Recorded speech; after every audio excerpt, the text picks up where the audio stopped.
do it because you hate it.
It's a historic day, folks. SpaceX successfully rescuing 4 astronauts stranded in the first ever polar orbit.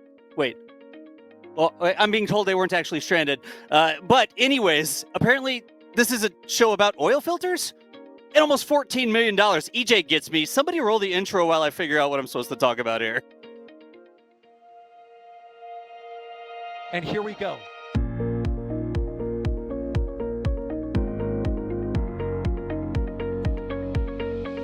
We have liftoff. Propulsion continues to be nominal. R68 chamber pressure looks good. Following up. Water towers fly! Yes! Tango down to nominal. Fighting downside FD off. Bring in FD off. Off. It's orange! 125! Oh my god! Decollage. What do you think? Put that in the big bag, 343 unfolds to go. Indeed. We rise together back to the moon and beyond. The methane would be igniting the flare, correct? Yikes. You read? Sure. We don't need any more of these.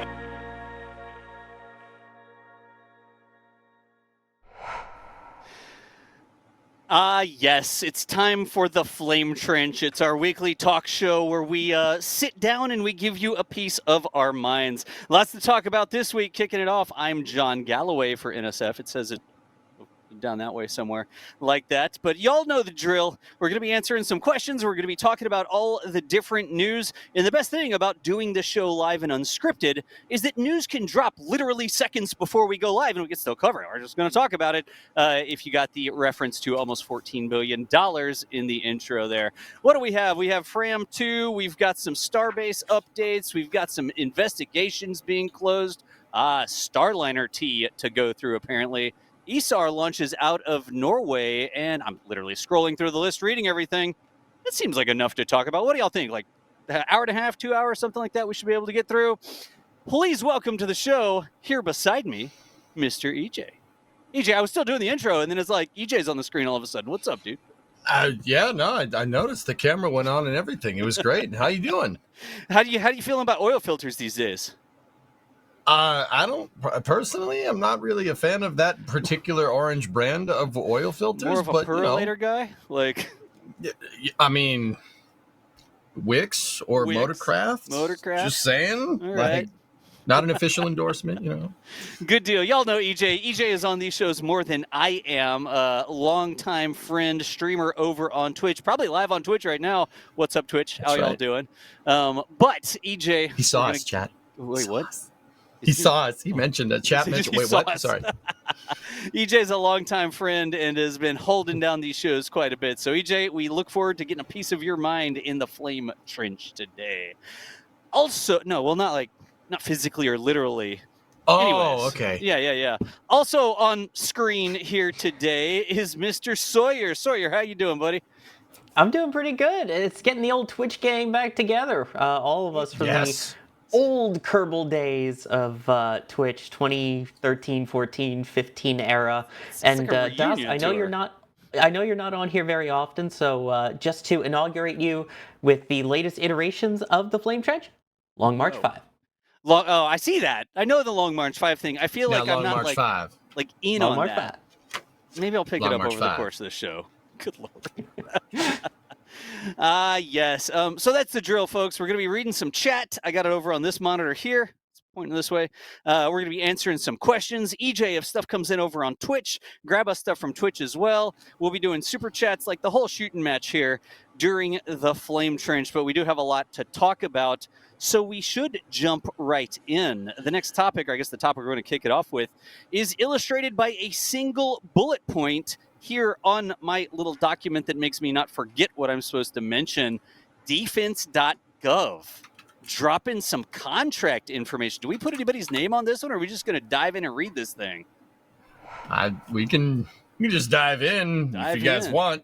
So go ahead, man. No, go ahead. Folks, All we're right. looking at some contracts that are just announced, like literally came out just a few minutes before we went live, right, EJ?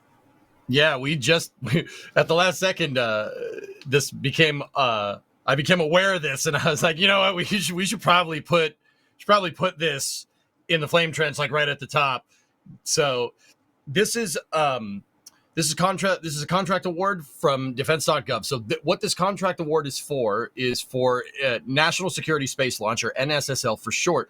This is phase 3, lane 2 right here. So this is a huge procurement of services from the Department of Defense, from Uncle Sam to launch providers to launch satellites that, do something up in space.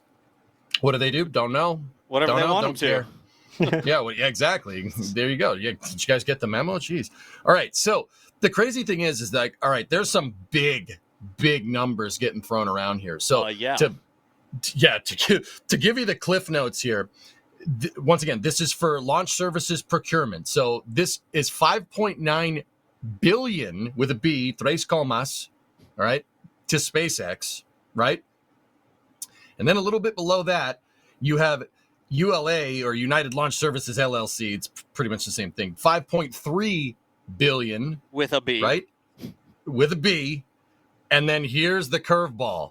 At the very bottom, you have Blue Origin with a $2.3 billion firm fixed price IDIQ, indefinite delivery requirements contract.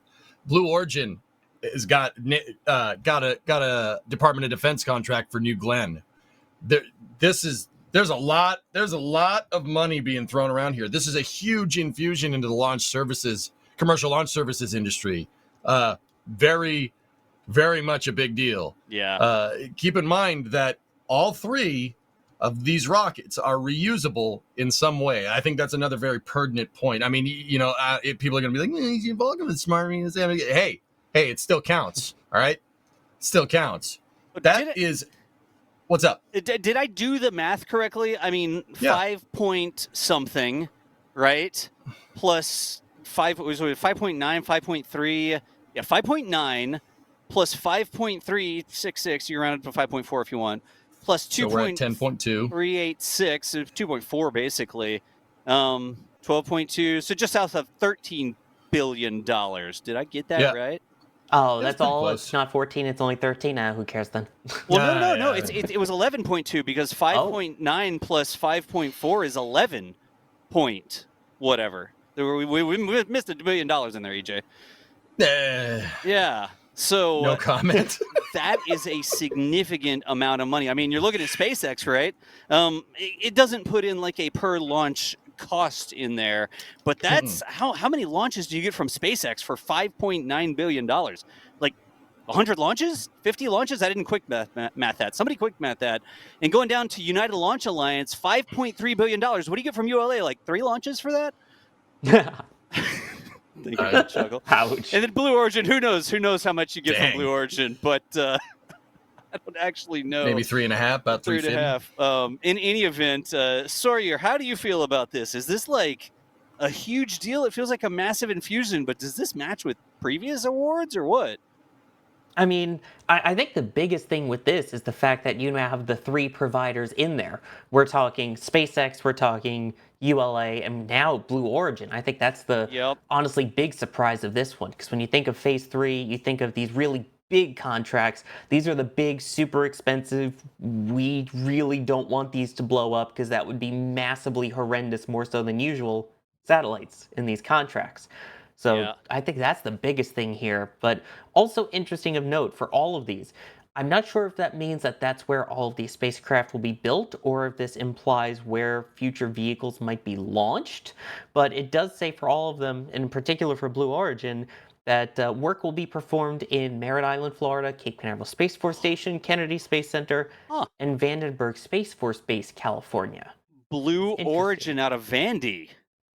I don't know if that means that's where they're going to be working on the satellites, or if that means potential Blue launch site on the West Coast. But because of note, ULA's also has Centennial, Colorado. SpaceX's has Hawthorne, California, where each of their headquarters are, in addition to the Cape and Vandy. But yeah, that mentions Vandenberg Space Force Base, interestingly. Interesting. Huh. So, going through all this, I mean, I think that the biggest news is that it's a huge, like EJ said, a huge cash injection into launch services. It's got, I want to be fair to all of the other launch providers that are also working on rockets, but if you had to name like big three people with three big rockets, it's got SpaceX, of course, in there. That would be crazy if it didn't. And it has Blue Origin. They've got a successful launch under their belt, even though it didn't land. It did put a payload into orbit the first time, something that Starship hasn't done yet, right? And it's, of course, got ULA in there, ULA with Vulcan, and Vulcan has a successful launch under its belt as well. So do y'all think that those successful launches actually drove this? Like if Blue Origin hadn't gotten that first launch in, would they even be on this list? What do you think, EJ? Yeah, dude. Sorry, I didn't mean to start with yeah, definitely. I think that has something to do with it. I think Blue was under a lot of schedule pressure to get that rocket going. And we didn't really know where that schedule pressure was coming from. We knew that they wanted to try at least get it done by the end of 2024. That ultimately didn't happen, but it was 2 weeks after that. Hey, impossible things turning into late by SpaceX's own admission is fine, right? Like, I think that definitely has something to do with it, but at the same time, like it's hard to say because does the government work that fast? Like, oh, it launched, okay, now let's put them on the books. I don't know if they work that fast, dude, Maybe they were pining for it, but I think the success of that launch has a lot to do with it. I mean, we got, it's crazy to talk about. Like, it's crazy that I even have to mention this, right? We got SLS and Starship, two just ridiculously capable, big honking vehicles. And then, it seems like New Glenn is kind of in the shadow. Like, that is not a mark of demerit. This is a 7-meter fairing. At the very least 40 tons to low Earth orbit, reusable first stage. This is not a small vehicle. This is an extremely capable vehicle. And it seems like, it's like kind of on the back burner. It's absolutely crazy to me that it seems like that this type of vehicle, like even 10 years ago, this is unheard of capability. Like that would be like at the forefront 10 years ago, right?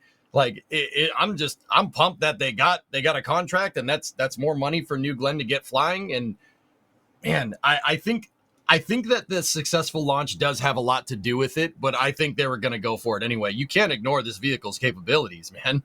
It's quite a good vehicle.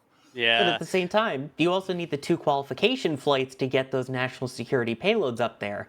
So I think it's kind of that push, like you were saying, even whether they knew they were going to get this contract or not, they want to have that option on the books. So I think they were really pushing to get that first one off so they can get that initial data, go for that second certification flight, and then if all goes well, flight 3, you could technically start flying military payloads. So they have until 2033 with this contract to be able to launch these vehicles, so they have some time, but I think getting that first one off allowed them to basically get that qualification of, yeah, we think you'll get it done in time to be able to launch these by 2033.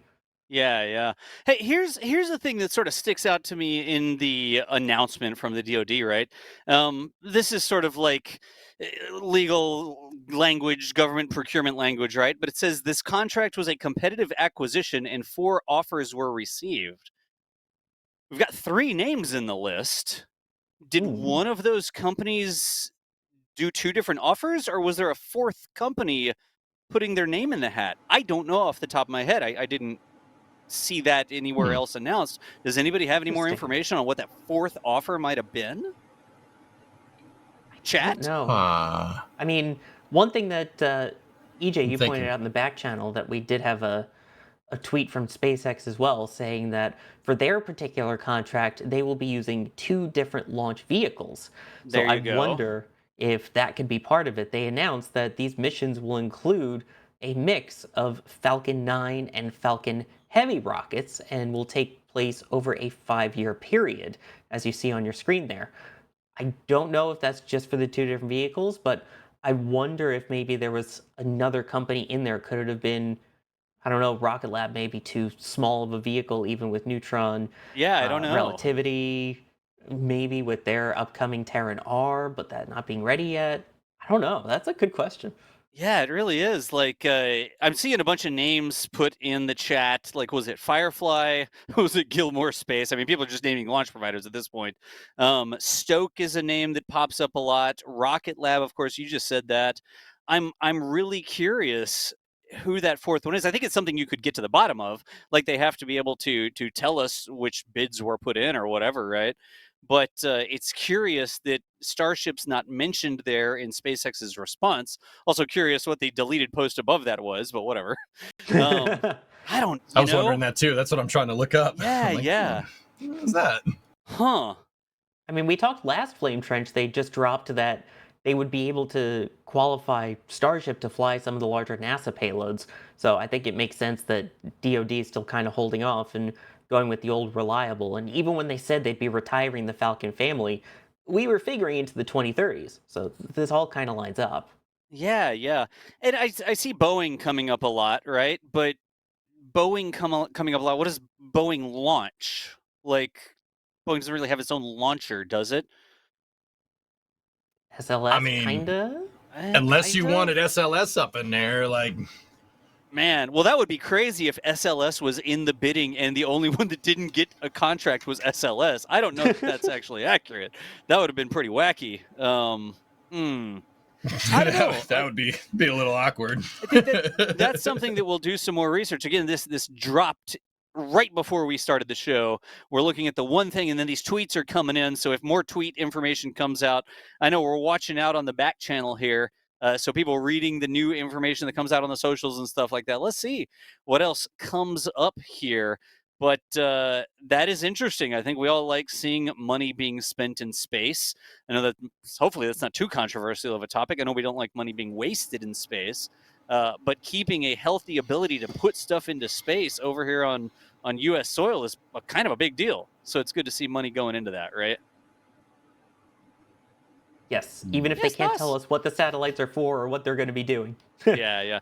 And I even wonder, I mean, it's talking about delivery requirements. Contract provides launch services, mission unique services, mission acceleration, quick reaction, anomaly resolution, special studies, launch service support, fleet surveillance, early integration studies, mission analysis. So it is more than just the cost to launch it itself, right? There's other ancillary tasks to do. I don't even know that this includes the cost of the satellites, right? I don't think it does because No. SpaceX or ULA wouldn't have to pay for the satellites. They're just the provider of the vehicle. Right. So the NSSL contract is about launch services procurement. That money goes to the NRO and the DoD for satellite procurement for things. Yep. So that's about. not even all the money that'll be spent putting stuff into space, right? Yeah, this is this Project Kuiper launches, dude. Just on a quick side, I mean that's commercial stuff, right? But yeah. This is a huge infusion into the commercial launch market. This is a big deal, guys. That's a lot of money. Yeah, and it's over a number of years, but as it goes, it's really interesting to see this announcement sort of drop in right before the show here. Shall we move on to the next big news? That's not just big news. Send it. Yeah, I think so. Y'all all know the big news. Fram 2 successfully back on planet Earth. I didn't see too many laser eyes boring into me with my snarky cold open there.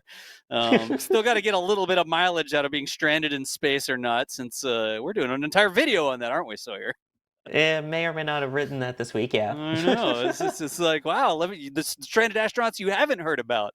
But anyways, Ooh. Sawyer, take it away. I know I'm teasing videos. I'm leaking video topics here. Fram 2, back home safely. Take it away. Chris Bergen, you look different. What? With the leaks. I'm sorry. Anyway, yes. The Framstronauts are back finally on Earth after launching Monday evening, 3.5 days in space, and boy, were they spectacular.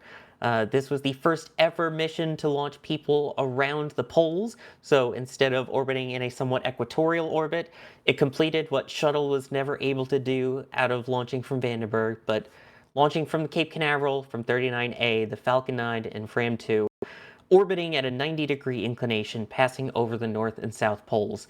What was really cool about this in particular is the fact that the crew members on board, and in particular the commander of the mission, posting basically unfiltered, raw kind of opinions and videos shot on iPhone of what it was like up there, being very open about their experiences. So Chun Wang was the one who was the commander in terms of paying for the mission, essentially, and getting everything going. Then you actually had Yannicka Mikkelsen, you had Rebea Roga, and Eric Phillips as the crew of 4 up there. One of the studies was about space adaptation sickness, and they flat out admitted, yeah, the crew got affected by it pretty rough, of basically throwing up in space. Not great in a small environment. I know we're going to keep going through stuff, but I honestly appreciate that came out, right?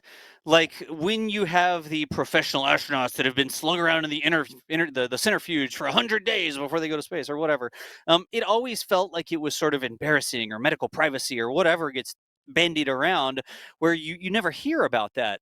But then you're sitting sort of on the side hearing stories from astronauts, and they're like, oh yeah, gosh, it's bad. But it never really comes out with the part of the mission, right? And then we get like Inspiration went, and same sort of thing. Like it looks like, wow, it must be actually pretty tough up there, but you don't really hear the admission of how tough it is to go to space. And then here with Fram 2, we get this really honest commentary on just not feeling good at all when you go to space, right? I think it almost humanizes it a little bit. Am I being a little wacky, or? No, not at all. Yeah. I think it's great. I mean, Joss, even when they were egressing, like even when they were coming out of the capsule, like, you know, when they pull the astronauts out of the capsule, sometimes they cut the cameras and then they put them on the cart, right? And they wheel the stretcher and they wheel them off, right? You know, this was a very undignified thing. Like they just, you know, got their gear, lugged it out, and then, you know, had to get out of the capsule, like bumping their head on the door and stuff. They showed the whole thing, and they got out, and it was awesome. I know. I think you're absolutely right. That was one of the experiments they were doing, like the ability to egress after a couple days in space, unassisted. It was unassisted egress, and I think that big package you saw them carrying was part of the test. It's like not only do you have to get yourself out of the capsule, you got to carry your luggage with you. It's like deplaning, right? Get it out of the overhead bin, and you hit somebody else on the head with your Pelican case or whatever. Like, which one of them stood up before the fasten seatbelt sign was off, waiting to pile out? Oh, too real, man. They're not aboard they're not in the nest yet. The little ding hasn't dinged. The fasten seatbelt sign is still on, and one of them's like unbuckling, getting up, and there's no flight attendant. Mission control is yelling at them. The seatbelt sign's still on. We're on an active taxiway or whatever, I guess. You know what I mean? Waterway, yeah. But anyways, I mean, I'm glad they did. And there they are, just talking about, you know, getting sick as they're sitting there sipping drinks, talking to people. Yep. It's just, I love that. We also saw some of the amazing cinematography that they'll be doing. They had one of those red cameras suction cupped to the window, which was really cool. You could see the body swiveling around as they adjusted it. Yeah. And then, of course, they posted a photo of the first X-ray done in space with a hand. That was a thing. The space X-ray experiment, mind you. Yes. Sorry. It was very cleverly named, yes. My emphasis was incorrect. Correct. It was the SpaceX Ray experiment, I think. Yeah, so who's Ray? I'll give you a half pun token for that. Half a pun token, nice. That and $5, and I can get me a sandwich. Anyways. But it was, again, a successful mission, it seems like, on all accounts. It was very cool to see everything posted so openly on X, the Everything app, and all of that. So it was a very unique, very cool mission. Yeah. There was a WB-57 shot there. You got to love it when the WB-57 is out. Here's a shot from the ship or something down on the ground, not the ground, the ocean, right? Just a second ago, Kevin, I know we talked right through it, but we also saw the thruster jam.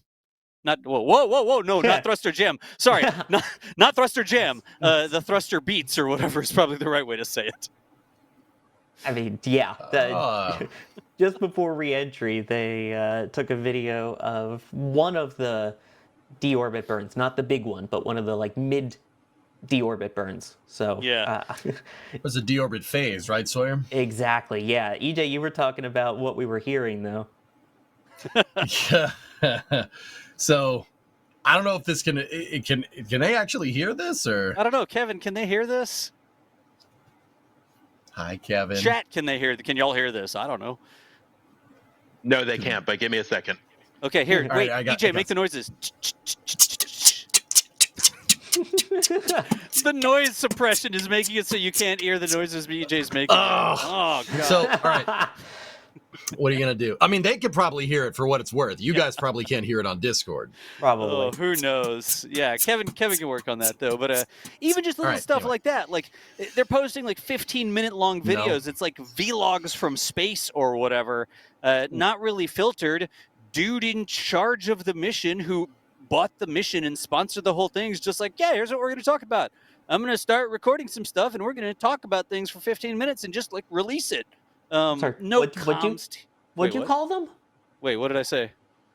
The type of videos that they were putting out, the 15-minute longs. What'd you call it? What did I just say? Vlogs or something? You mean a vlog? Nah, man. No, it's not a word. It's a vlog. It's not a vlog. That sounds terrible. I thought we were friends. Well, I'm not a vlogger, I'll tell you that much. Yes, you are. If that's what it takes to be friends, unsign me up, Sawyer. Jeez. Oh, wait, they can hear now. Kevin, yes? Help us out. Chat, can you hear this?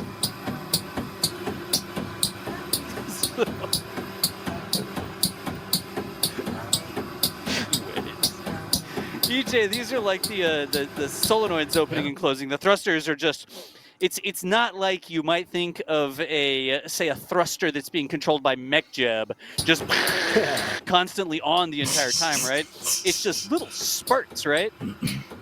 Yeah. So, all right, okay, nerd time. Nerd time. Who's ready?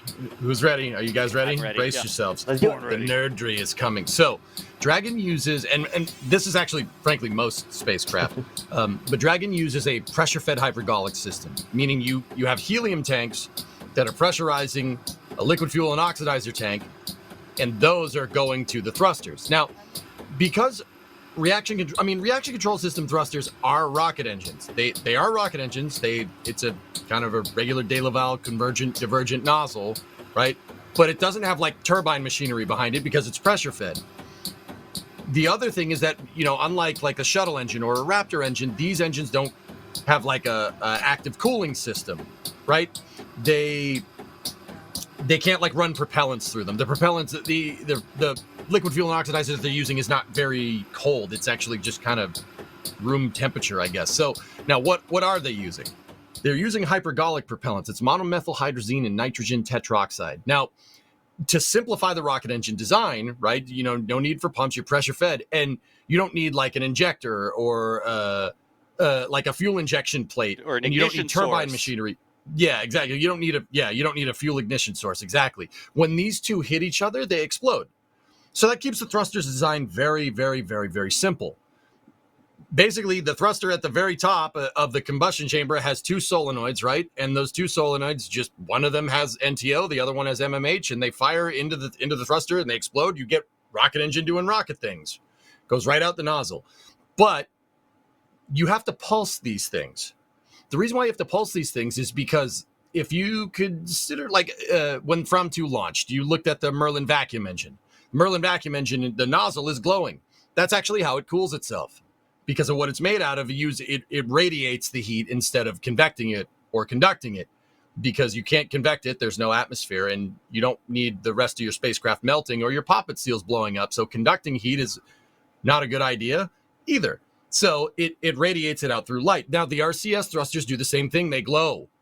And you can only introduce so much heat into this thing, right, before it'll start melting things. We recently figured out, the fruits of that labor.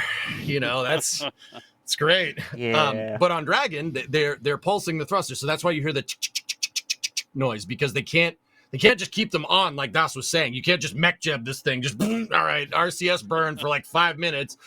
Constant thrust. That would be that would break things. Like I said, we saw the fruits of that labor.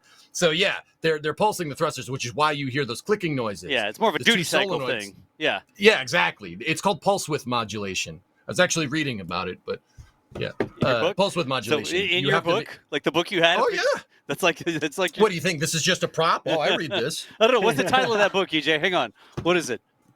Modern Engineering for Design of Liquid Propellant Rocket Engines. Sounds like it might have a concept like that in there. All right, cool. Yeah, it's a good book. Really good book, actually. Nice. Also, I'm just going to throw it out there. MechJeb is cheating. Anyway. MechJeb is That's cheating. right. That's why I said I was right. implying that MechJeb is wasteful with my snide MechJeb remark there. But anyways. Yes. Also, no canards. This is a canard-free stream. Canard. It's a canard-free isn't here. zone today. Yeah, Jack not Yep. allowed on the show today after Yep. the canard showing in previous events. So By the way, this just in from Chun, from him on X, of the departing of the recovery ship. Oh, nice. That has to be sort of a thing. Like I was sort of mentioning, like no comms team, no big layer of bureaucracy to put the information and sanitize the information you're releasing to the public. What if they take it wrong? Like all this different stuff. He's like the dude who decides, I guess. And if he wants to post a picture from the helicopter, well, he can do that. He wants to post a video from the spacecraft, he could do that. Like it really it was refreshing to see that sort of stuff coming out from the mission, knowing the layers of filters and I will say bureaucracy that it seems like comms normally go through, right? It's nice to see that, quite frankly. Hashtag no filter, yes. Hashtag no filter. They were flying over the Cape in this shot here. They actually goodness. zoomed in. There's Florida Keys down there. You can see going out into the Gulf there. And then there is Florida, and then the old Enhance onto the Cape. You see the little nose bump there. That is Cape Canaveral. Right in the middle of the screen, you can see 39A and 39B. You'll see a little Y. And on the right-hand side, there's a little bulb. That's 39A, and the little left-hand side is 39B. That's where they launched from. That's so cool. I want to believe that somewhere down there, Max and D have their cameras pointed up, trying to take a picture back. I want to believe that. Nice. I mean, Can I believe that? do you know who actually did that? Ryan Caton. No. Depod Dolphin Pro himself actually has a shot on his social Nice. media of Fram 2 flying That's right. overhead with Yeah, what yeah. looked like a Starlink train going by as well at the same Something time. behind it. Yeah. Huh. But Cool. what's also cool is that this was the first ever West Coast recovery of a Dragon 2. So, of the Crew Dragon and Cargo Dragon 2 variant as they move things out to the West Coast. There it is, by the way. Yeah. The picture. It's a little hard to see, but on the left, there's a vertical line, and that is because of the polar orbit. That is Fram 2. I think Kevin is Kevin pointing at the right thing? I It's promise no, you, sir. Kevin, We'll tell you, I don't know. Go to Kevin, you're social. left. No, you're out the left. Your other left. Ryan Caton is like, seriously, Go these up. people? Like, are you kidding me? There's a more contrasted one in the comments there on the right, Kevin. That one Yeah, has it yeah. clearer. Good grief. But it just See the line? a lot of cool stuff coming out of the mission here. Privately funded spaceflight. Love to see more of that. Actual spaceflight, not dipping our nose into the space and then coming right back again, but actually making a couple orbits. Dragon in use. Hope the toilets were working the entire time. Didn't hear anything negative about the toilets here. Splashdown on the West Coast. That's a new thing. Remember the Dragon trunks were crashing into places where they didn't need to be crashing into, mostly farmers' fields and stuff, but they changed from the East Coast to the West Coast to change up the reentry trajectories there, right? I think I saw some commentary on this. Those West Coast recoveries may have a little bit of challenge because it's such busy air patterns down there, right? Yeah, especially if you go patterns, air right traffic. off of Los Angeles or San Diego. Yeah, that's kind of busy down there. Yeah. So, So- I go, EJ. The air traffic is definitely crazier down there. I mean, that's a big shipping lane too, but the shipping lane's kind of more up towards Los Angeles, right? Like, but actually, guys, I don't know if you saw, if you guys were watching this coverage, we were watching it over on the Twitch end of things. They actually deorbited first and then jettisoned the trunk. Just, I don't know if you guys knew that. That part of the reason why they chose the West Coast, right, is to make sure that the trunk doesn't come down in a populated area. Right. But they actually switched it because on previous missions it was jettison the trunk, then do the deorbit burn. But this ensures like full, complete destruction of the trunk on Dragon, right? It probably makes it a lot more predictable. Exactly. By dipping it into the atmosphere in a more controlled manner and not letting the vagaries of trunk orientation relative to the path through the atmosphere and exactly the density of the atmosphere in every place that it goes through. Like, if you intentionally put it into the atmosphere at an intentional time, you really narrow that corridor where it may come down, right? Yep, exactly. And they did it after the deorbit burn, so there ain't any piece of that thing left. Yeah. All right, let's see here. Anything else on Fram? I love to see missions like that. I love to see those sorts of missions. Love to see people up there telling us how it goes, like real people, right? So I do have one more thing. Let me just make sure that Mr. Kevin Michael Reed, the voice of God himself, has the all the imagery for it. But yeah. Is it about Fram, or is it? It is about Fram. Yes, it's about Fram. Someone I know, aka me, was crazy enough to, right after the launch, work with a friend of mine, Joe. We decided to rent a boat and see if we could find the booster on its way back, as this is only the second ever booster that has returned from a polar launch trajectory and then passed along the coast and made it back to Port Canaveral, the first being Transporter 1 back in 2021. Back then, it was like, oh, it's about 6-8 miles off the coast. Cool, let's try and see if we can get it.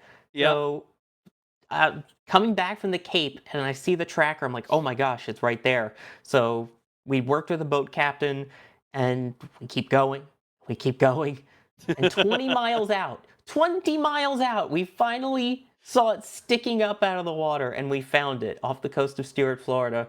And we were able to float right behind it, as you see there, float up right alongside it, both sides. The crew on board just kind of saw that we were there and let us do our thing. So on a little pontoon boat, there's 4 of us out there just snapping pictures away of it. So NSF and only one other person were the only ones out there for it, and we're only ones crazy enough to do this. And as you see, a couple of those shots are at shop.nasaspaceflight.com, and Membies have full access on the Discord, and I believe on L2, to all of those photos that I took, because there's a lot. That is one of the wacky things that y'all support lets us do. So Sawyer gets a wild idea to go out there and let's rent a boat and go all the way out and see if we can catch this thing going by. Like, we see them come into the port all the time. Catching one out in the wild that far offshore is a totally different thing, right, Sawyer? Folks, yeah. I mean, when it's in the port, it's maybe a mile away. We have our cameras there. This was using a boat tracking app with satellite pings that were 10 minutes old while rushing out on a pontoon to see if we could get it. To see if you could like get in front of it or just catch up to it or whatever. So you could see it in a way that isn't the normal way of seeing it, right? You see it coming to the port, sure, whatever. You see the awesome drone photography. Y'all know Jerry that does the drone photography. Okay, that's cool too. But here's one like out, nothing around you except water, and then there's the booster just doing its thing. Plug it. That is just a really cool picture. Thank you. Did you know, by the way, boosters smell? Normally, we don't get to smell them as they come by because it's also been out in the ocean for 2 days, but this was maybe 14-ish, 15-ish hours after it landed. We're going by it, and we're like, what's that smell? It's not diesel. It's definitely not, the smell that we're used to of fuel for boats. Yeah, like bunker fuel or whatever. It smelled burnt. It was this nasty, like, burnt metallic smell, and we're like, oh my gosh, that's the soot. That's the booster still hot from coming back. You could smell a burnt-like smell. No kidding. You had to get in the downwind from it, so you get that Ude booster blowing in your face with the sea breeze or whatever, I guess. You need to sell that as perfume. Sell that as a perfume. It's like boosters smell like burnt hair and metal or something. Like what? All right. Cool. Chat, would y'all buy that? hey, we have a lot more stuff to talk about, but I was sort of getting into the thanking you for the support, thanking Sawyer or supporting Sawyer, what he's doing out there. You can do that by buying some of those prints there in the shop. It's shop.nsaspaceflight.com. Also, a lot of support's already come into the stream here, right? And I am remiss because some of them are blinking yellow at me, actually red. The joke here, I guess the game is, can you make us talk about something for long enough that it turns red on my screen? But Phil says, let's get this flame trench popping. NSF is life with a super chat coming in. Space Pope, $50 at the top of the show 39 minutes ago, mind you, saying bless this trench. I'm not going to try to sing a blessing or anything like that, but thank you, Space Pope. Mike Alpha Tango Sierra gifted 50 Red Team memberships a little bit ago. Space Pope also gifted 50 Red Team memberships. Good grief to both of you. That's 100 total. I added that up myself between the two 50s there. And then right after that, Elizabeth Hopner, $100 super chat. And this is 36 minutes ago. That's why it's red on my screen, because we're rambling about missions and stuff. And I remiss in saying thank you, Elizabeth. Thank you so much for the $100 super chat. Devin did 20 Red Team members. Daniel Hogman did 5 Red Team members. Dougal did 5 Team Red members. Whatever. Booster 1058. Okay? I'm good. Did 5 Red Team members. Bideford. Here, my son is the best. He also loves NSF thanks to me. Bideford, that means you're the best. Like, your son is the best through the transitive property of being the best, or associative maybe. You're like rubbing off on them. So thank you for being the best. It is. It's math, actually. It's that too. For watching. Close enough. Is math related to science? The last one here, Saturn Man with some knock, 59. These are Norwegian kroners. If you ever go to Oslo, make sure to visit the Fram Museum. You can walk on and inside the actual Fram polar ship. Of course, that's where Fram 2 got its name from. Long ago in, well, I guess sort of the same place, just slightly lower, closer to the Earth. Fram, the original polar mission in a seafaring sailing ship, right? And then Fram 2, the orbital boogaloo? Whatever.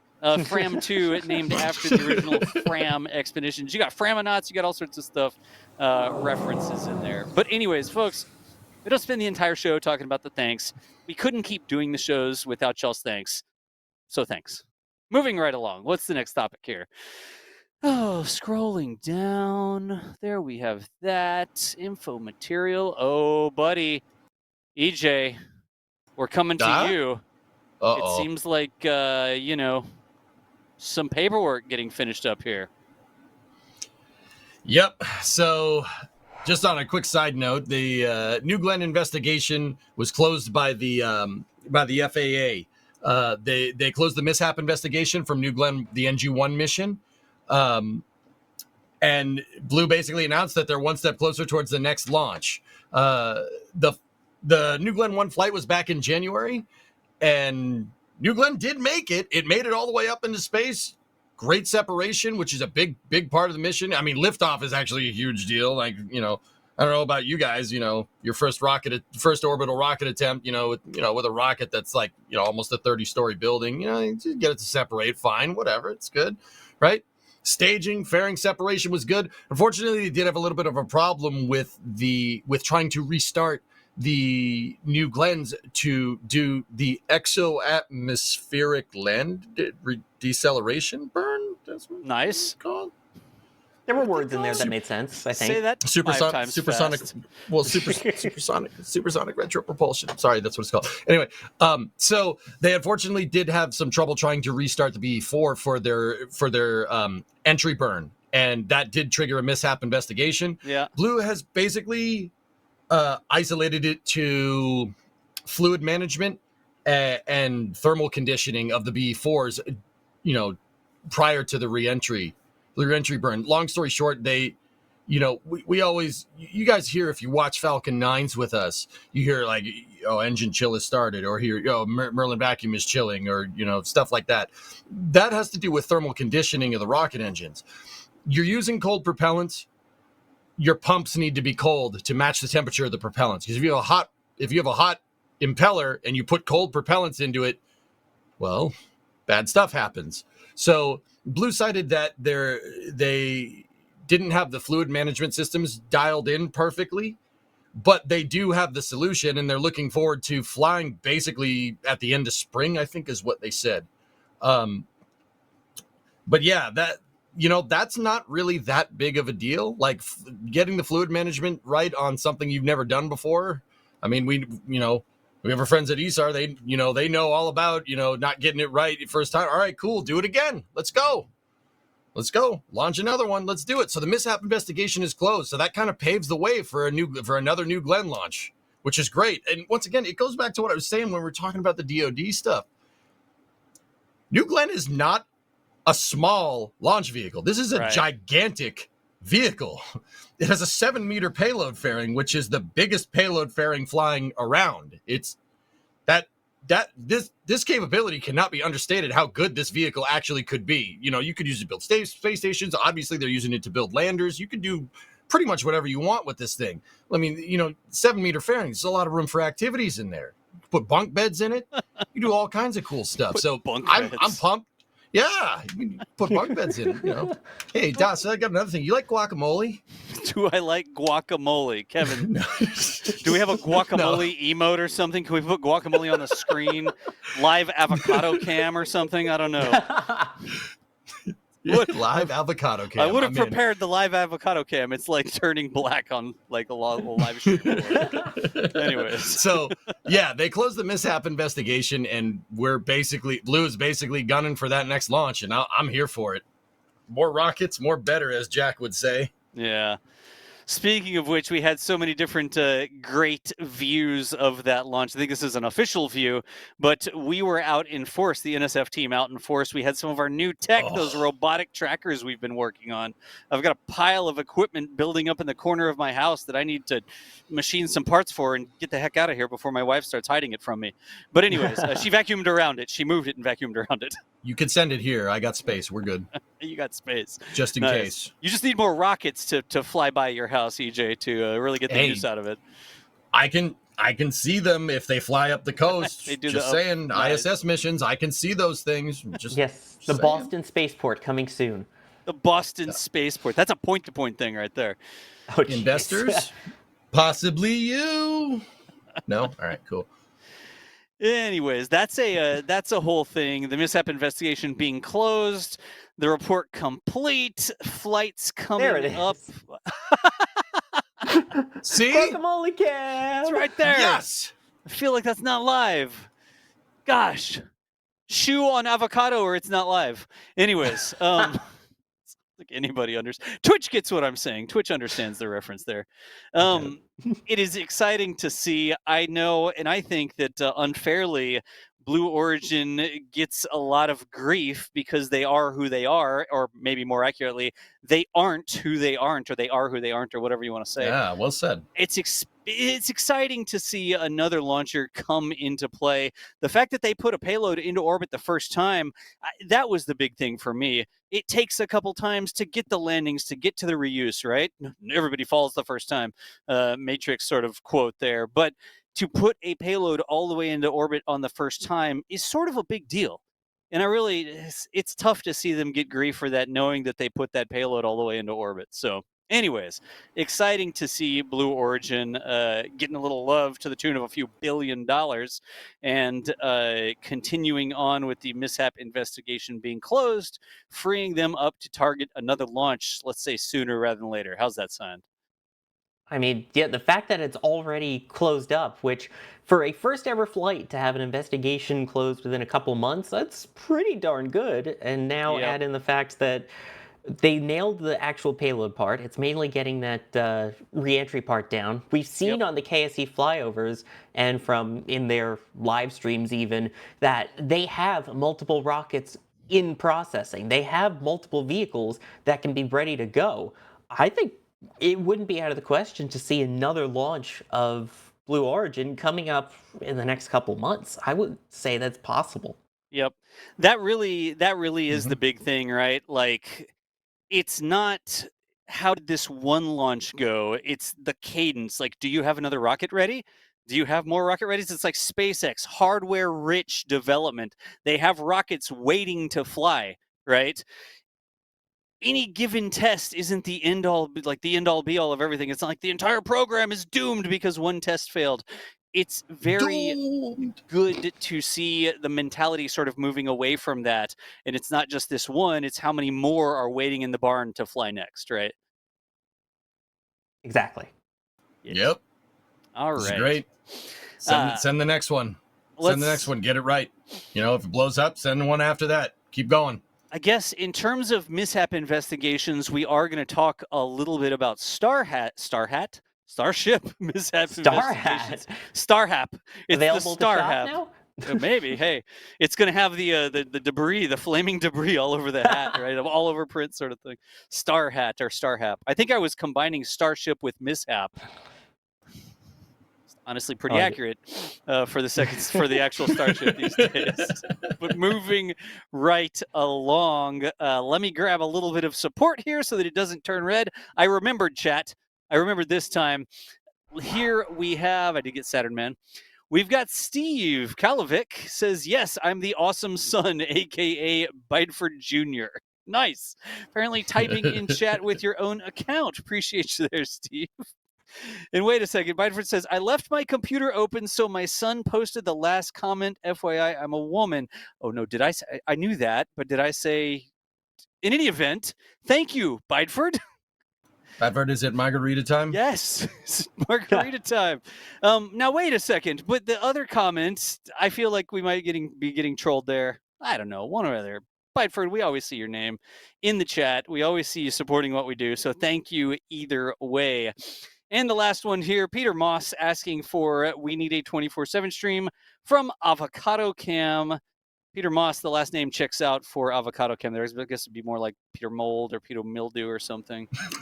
Or Peter Haas, right. like Haas avocados. Right. Thank you. Yes, Peter Haas. And then we cut to the avocado screen. So, all right. Next time we're down in Boca, we will take an avocado and we'll put it in front of the trailer cam. Right? See how it survives the launch. Yep. EJ, like night one, it's eaten by a coyote and it disappears. We're going to need an IR camera because the coyote runs off with it on the first night.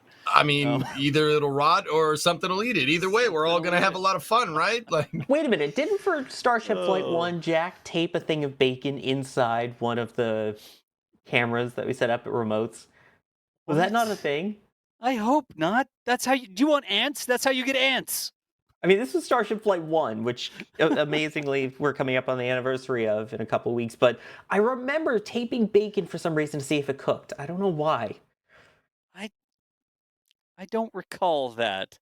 I do feel like it would have animals coming after your expensive camera equipment. But in any event. And we had concrete coming after it instead. It's fine. Concrete less attracted by bacon. But let's move right along here because there are going to be some spicy conversation of the next topic here. EJ, danger on approach to the ISS.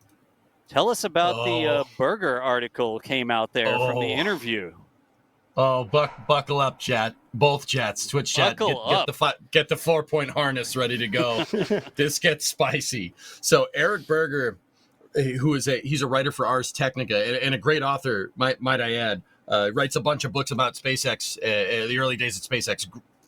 Pretty good dude.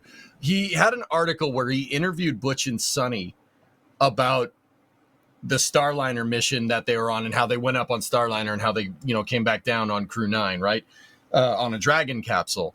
And this gets bad. We knew that Starliner was having some issues. We knew that.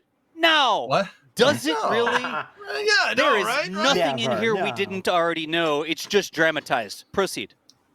Yeah, it's just dramatized. All right, yeah. Listen, yeah. With what I'm about, dude. This is so bad. Like, it's not great. We knew that they were having problems with the thrusters. NASA was very straightforward about this, but Barry Wilmore was very forthcoming about this. There were parts of the the RPOD, the Rendezvous Proximity Operations and Docking Sequence for Starliner. Basically, when Butch and Sonny were up there with Starliner, trying to get it to that ISS, that part got a lot more spicy than we really kind of knew. The quick way to say this is that they lost control.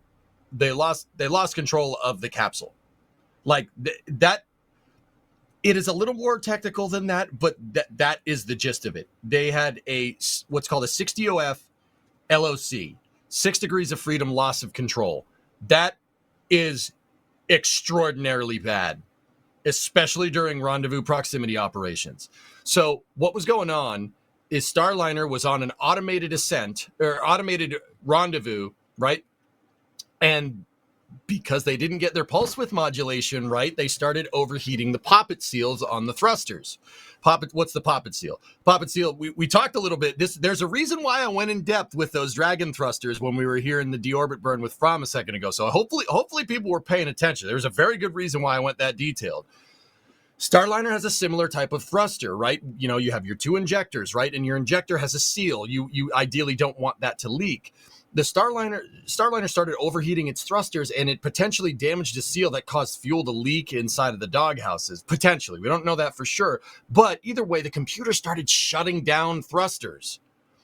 Now, Starliner has 4 kind of blocks of thrusters. They're called doghouses, and they lost thrusters in 4 of them pointed in direction. It all pointed in the right or in the same direction. So they lost control. To the point where Barry Wilmore, in his interview with Eric, was basically like, "Yeah, the flight rules kind of say like if we lose control here, we should deorbit, but I'm not entirely sure we can do that with broken thrusters. Like, there's really no way to do that without the things that you need to deorbit malfunctioning." So NASA actually amended their flight rules mid-rendezvous, which, okay. And here's what they did. They shut the thruster blocks off and turned them back on again to rearm them and basically have the automated systems nurse that Starliner capsule back, like, to dock to the ISS, because that was seen as the safer option than trying to deorbit, believe it or not. Dude, what a nightmare. Violation of flight rules, loss of control on the capsule. Not great. Not great. All that stems from basically Boeing not doing their thermal analysis correctly on their thrusters. Whenever you're flying something new and it has a system like this, you always, you want to make sure your thrusters don't overheat. So you do an analysis, based off of how much heat, the total impulsive heat per firing of the RCS gets introduced into the thruster, and how much heat that thruster can passively shed, like what we were talking about. The thrusters actually glow to shed off heat. If you fire them too much, they melt. They start to melt. And that's what we saw happen. Now, with Starliner, the computer saved 3 out of 4 of those thrusters. They actually genuinely, from a hardware standpoint, only lost 1 thruster. But Starliner started, and I must say, this is actually a pretty dang good control system. Starliner basically figured out that 4 of those thrusters were hitting the rev limiter, so to speak, and the computer shut them off before it damaged anything else, which is actually, thankfully it did that. That's, the control systems engineers on Starliner, good on them. But oh man, this article was very telling. Fellas, I don't know about you, Das. I don't know about you. I don't think people should have flown on this. EJ. Can I cover the same story without the sensationalism and dramaticism there? Like, can I tell the story as well without all the embellishments? Go ahead. Ooh. Wait, I wasn't embellishing. Yeah, you were, dude. Go ahead. It's not even a fight sort of thing. And here's the important thing for people to realize. How you tell a story can dramatically change the way that the story is received by people, right?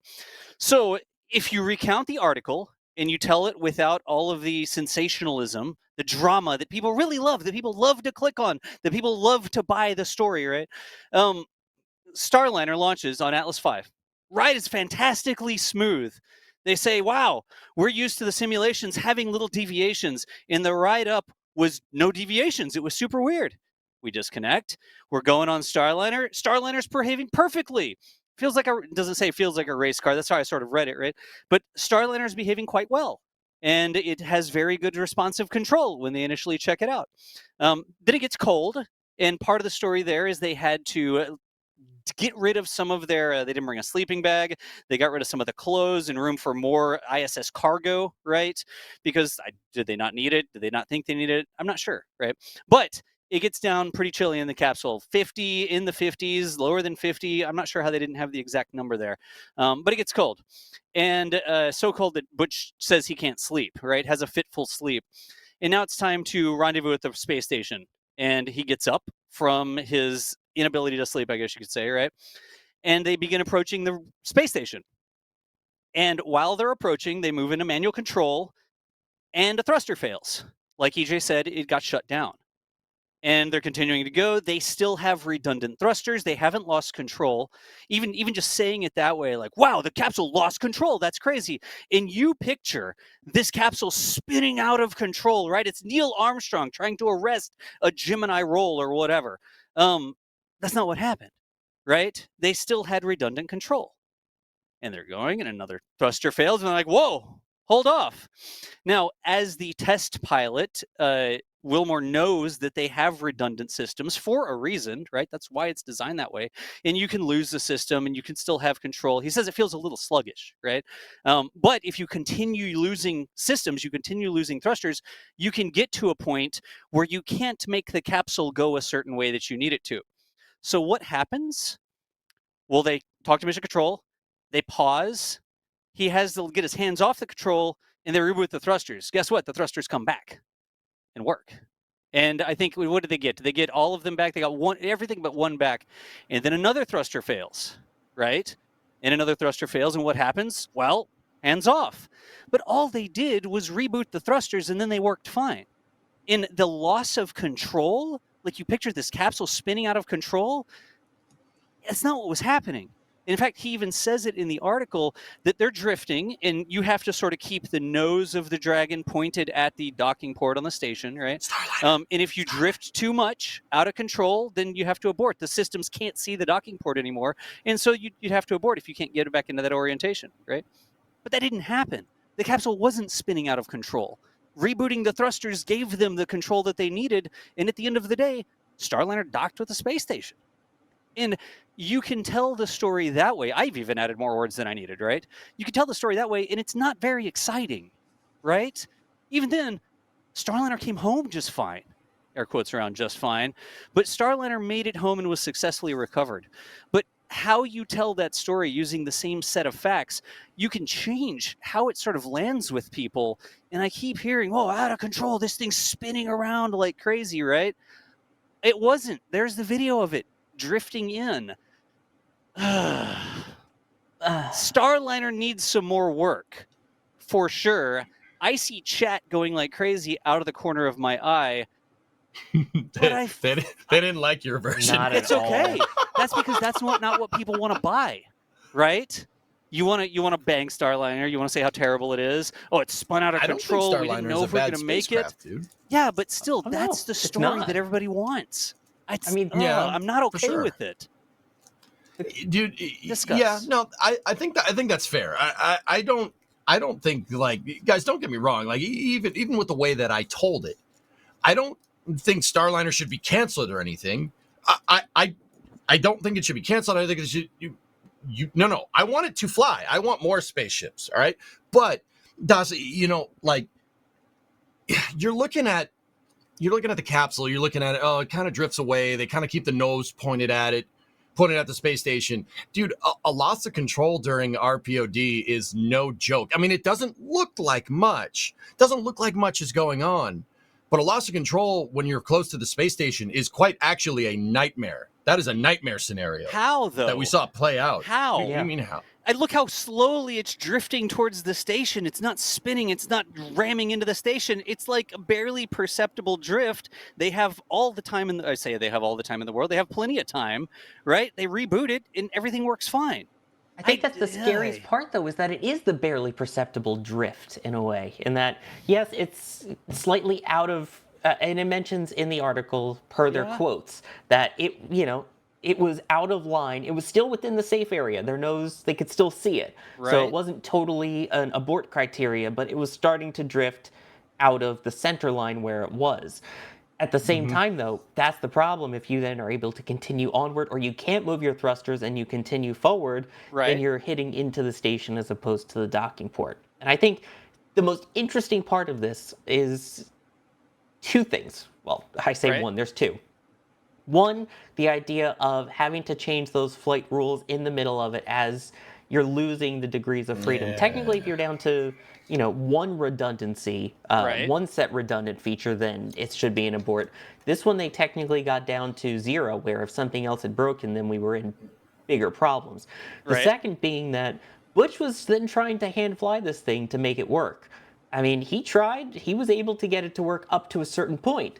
And he flat out said that he almost decided not to give it back to the automated control for the docking. He talked to the engineers on the ground beforehand and said, hey, if something goes wrong and I need to take manual control, there's a good chance I'm not giving back control to the computers because it's working and I have it. And he managed to so that they could reset it, and it ended up working. But I think that's the other big thing is when you have someone who's hand flying it, who's like, I don't want to let go of this bird because I have it just working enough, So it may be the exact specification, the exact circumstance of exactly what failed, right? In the article or in the interview, the thing that they were down to the wire on was the ability to speed up and go towards the station faster. Did I read that correctly? I read it 3 times trying to get it right. But if I had lost the ability to slow down or back away from the station, that's a bigger deal for me. If I'm already drifting towards the station, sort of like moving in for the docking, and I lose the ability to speed up and go to the station even faster, of the failures you could have, any failure is a big deal. And can you trust the other thrusters? Can you trust the other thrusters, right? But it's not like we were approaching the station at 3 meters per second and all of a sudden the brakes failed. And if we don't regain control, we're not going to be able to stop and we're going to crash into the station. Even that wasn't the case, right? In even the failure mode, it wasn't that the thruster stuck open and could not be turned off, and so all of a sudden it's either burning fuel trying to counteract it or it's spinning out of control, right? That's a whole different thing as well. The whole thing seemed very controlled, and while redundancies may have been evaporating, for lack of a better term, right? Even that's an emotional term. Even though the redundancies were failing, it wasn't like the capsule was spinning out of control, right? Yeah, I mean, of course. I mean, loss of control, but loss of control is loss of control. Like, no, they weren't. It wasn't like Neil Armstrong and the Gemini mission, like where it's just spinning out of control. That's probably at the other end of the spectrum for like crazy losses of control. But I mean, that's like I gotta ask you.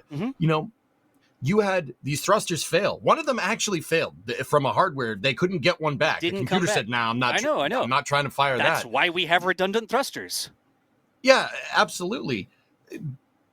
I think the sensationalism here is kind of justified.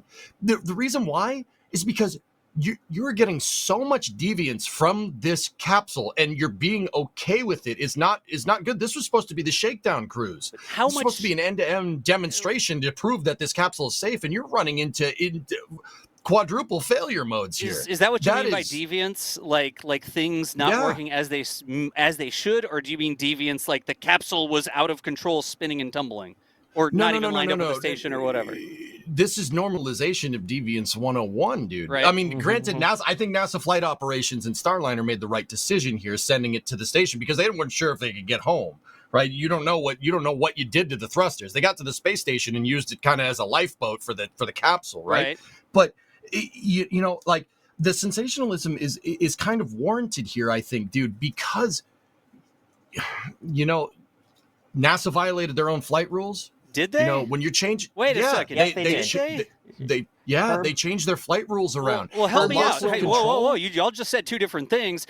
EJ just said they changed the flight rules.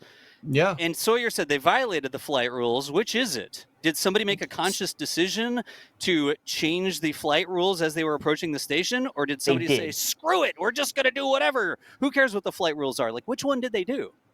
They violated what would have been a normal flight rule, but they made a modification to said rule on the fly as they were going. Right. So they thought through it and they said, hey, this is still okay to proceed. it's not reckless abandon charging the station out of control. It's, we looked at it and we said, all right, we're going to go ahead and proceed with this. Yeah. And yeah, that dude, that right there on the test flight, the point that I'm really trying to get at is that I think this is the gist from the article. I mean, I don't know. I could be kind of reaching here a little bit. Starliner is not a bad capsule. I really don't think it is. I really don't. It got there. They got to tweak some things here and there. Every capsule has teething problems, but also there was no logical flight rationale for putting people on this thing and sending it to the space station. The name of the game with space flight is don't put yourself in a position where you have to be like, okay, maybe we should change the flight rules. Okay, all right, maybe it's good. Decisions like that are what lead to RUDs and catastrophic results. We don't want that, right? It sounds like rapid iteration of the flight rules. Yeah, I don't think that's necessarily a good thing. Not great during human space flight. I will certainly say not with that. people on board. If you're just doing, you're testing Starship, right? Like, okay, yeah, it blew up. It came down in the disaster area. Everybody knew about it. Like, not when meat bags are on board. This is not.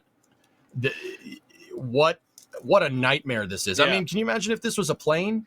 The plane landed on the runway, but we had a loss of control right before we landed. Well, that's like the engine's out, bad. and the reason we have two engines is because redundant engines, and we still have cross range, and we have planes that can land on the runway even with an engine out, right? It happens. But engine out is not loss of control of an airplane, dude. Those are two different things. And here's the thing, Das. You pointed out the fact that the direction in which they failed, yes, it was the forward thrusters, I believe. So it's like, okay, they can still make it towards the ISS.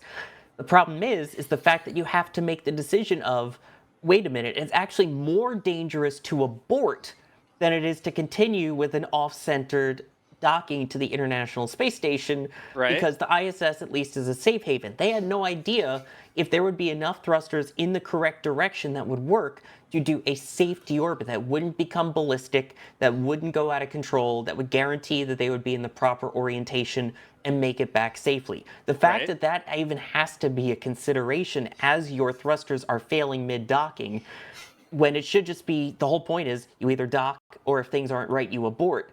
That's setting off red flags when I heard Butch's quotes from that. Right. But what happened?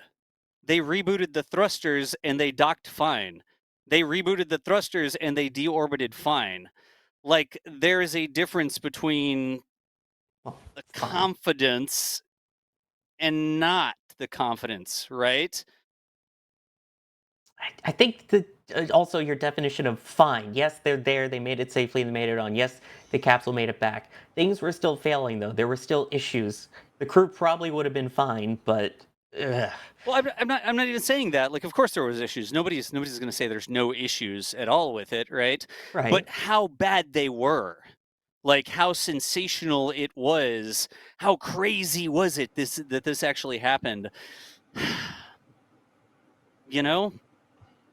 I mean, yeah, they were able to thankfully reboot, and they got a couple of the thrusters back. If that didn't happen, then we have a whole nother discussion here. Thankfully, it did. Thankfully, there are and I have to quote Butch on this, and he said, make sure you put this in the article, that the people in mission control were quote-unquote heroes, the ones working to modify those flight rules, the ones working to look at what was going on, to think, you know what, let's restart it.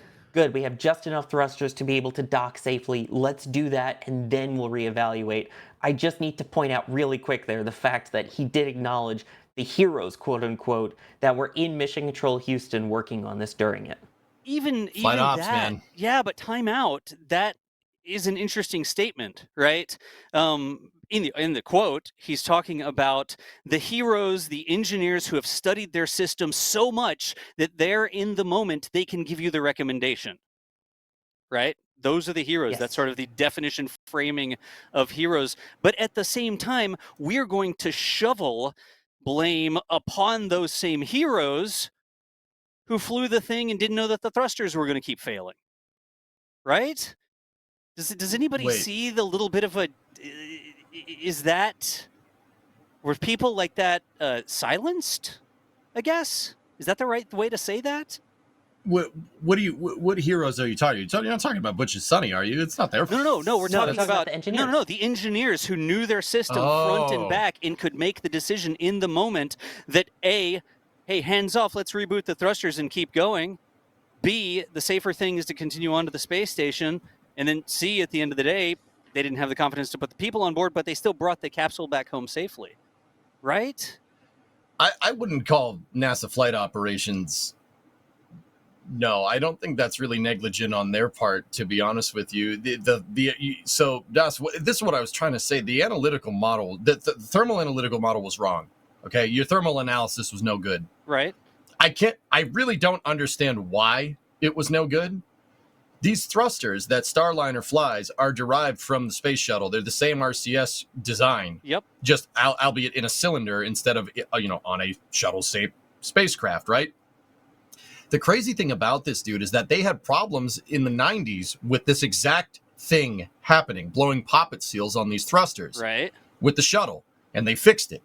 And then we flew Starliner again with shuttle-derived hardware. Same problem happens. Right. Dude, I would probably blame the analysis here because the people in flight operations, the engineers, the flight controllers that are there are relying on those engineers they're relying on their analysis to be right, and it wasn't. Right. I don't think it's flight operations problem. In fact, I think flight ops has done more good for Starliner over the last 3 or 4 launches than they get credit for. Flight operations saved the OFT-1 capsule from spinning out of control.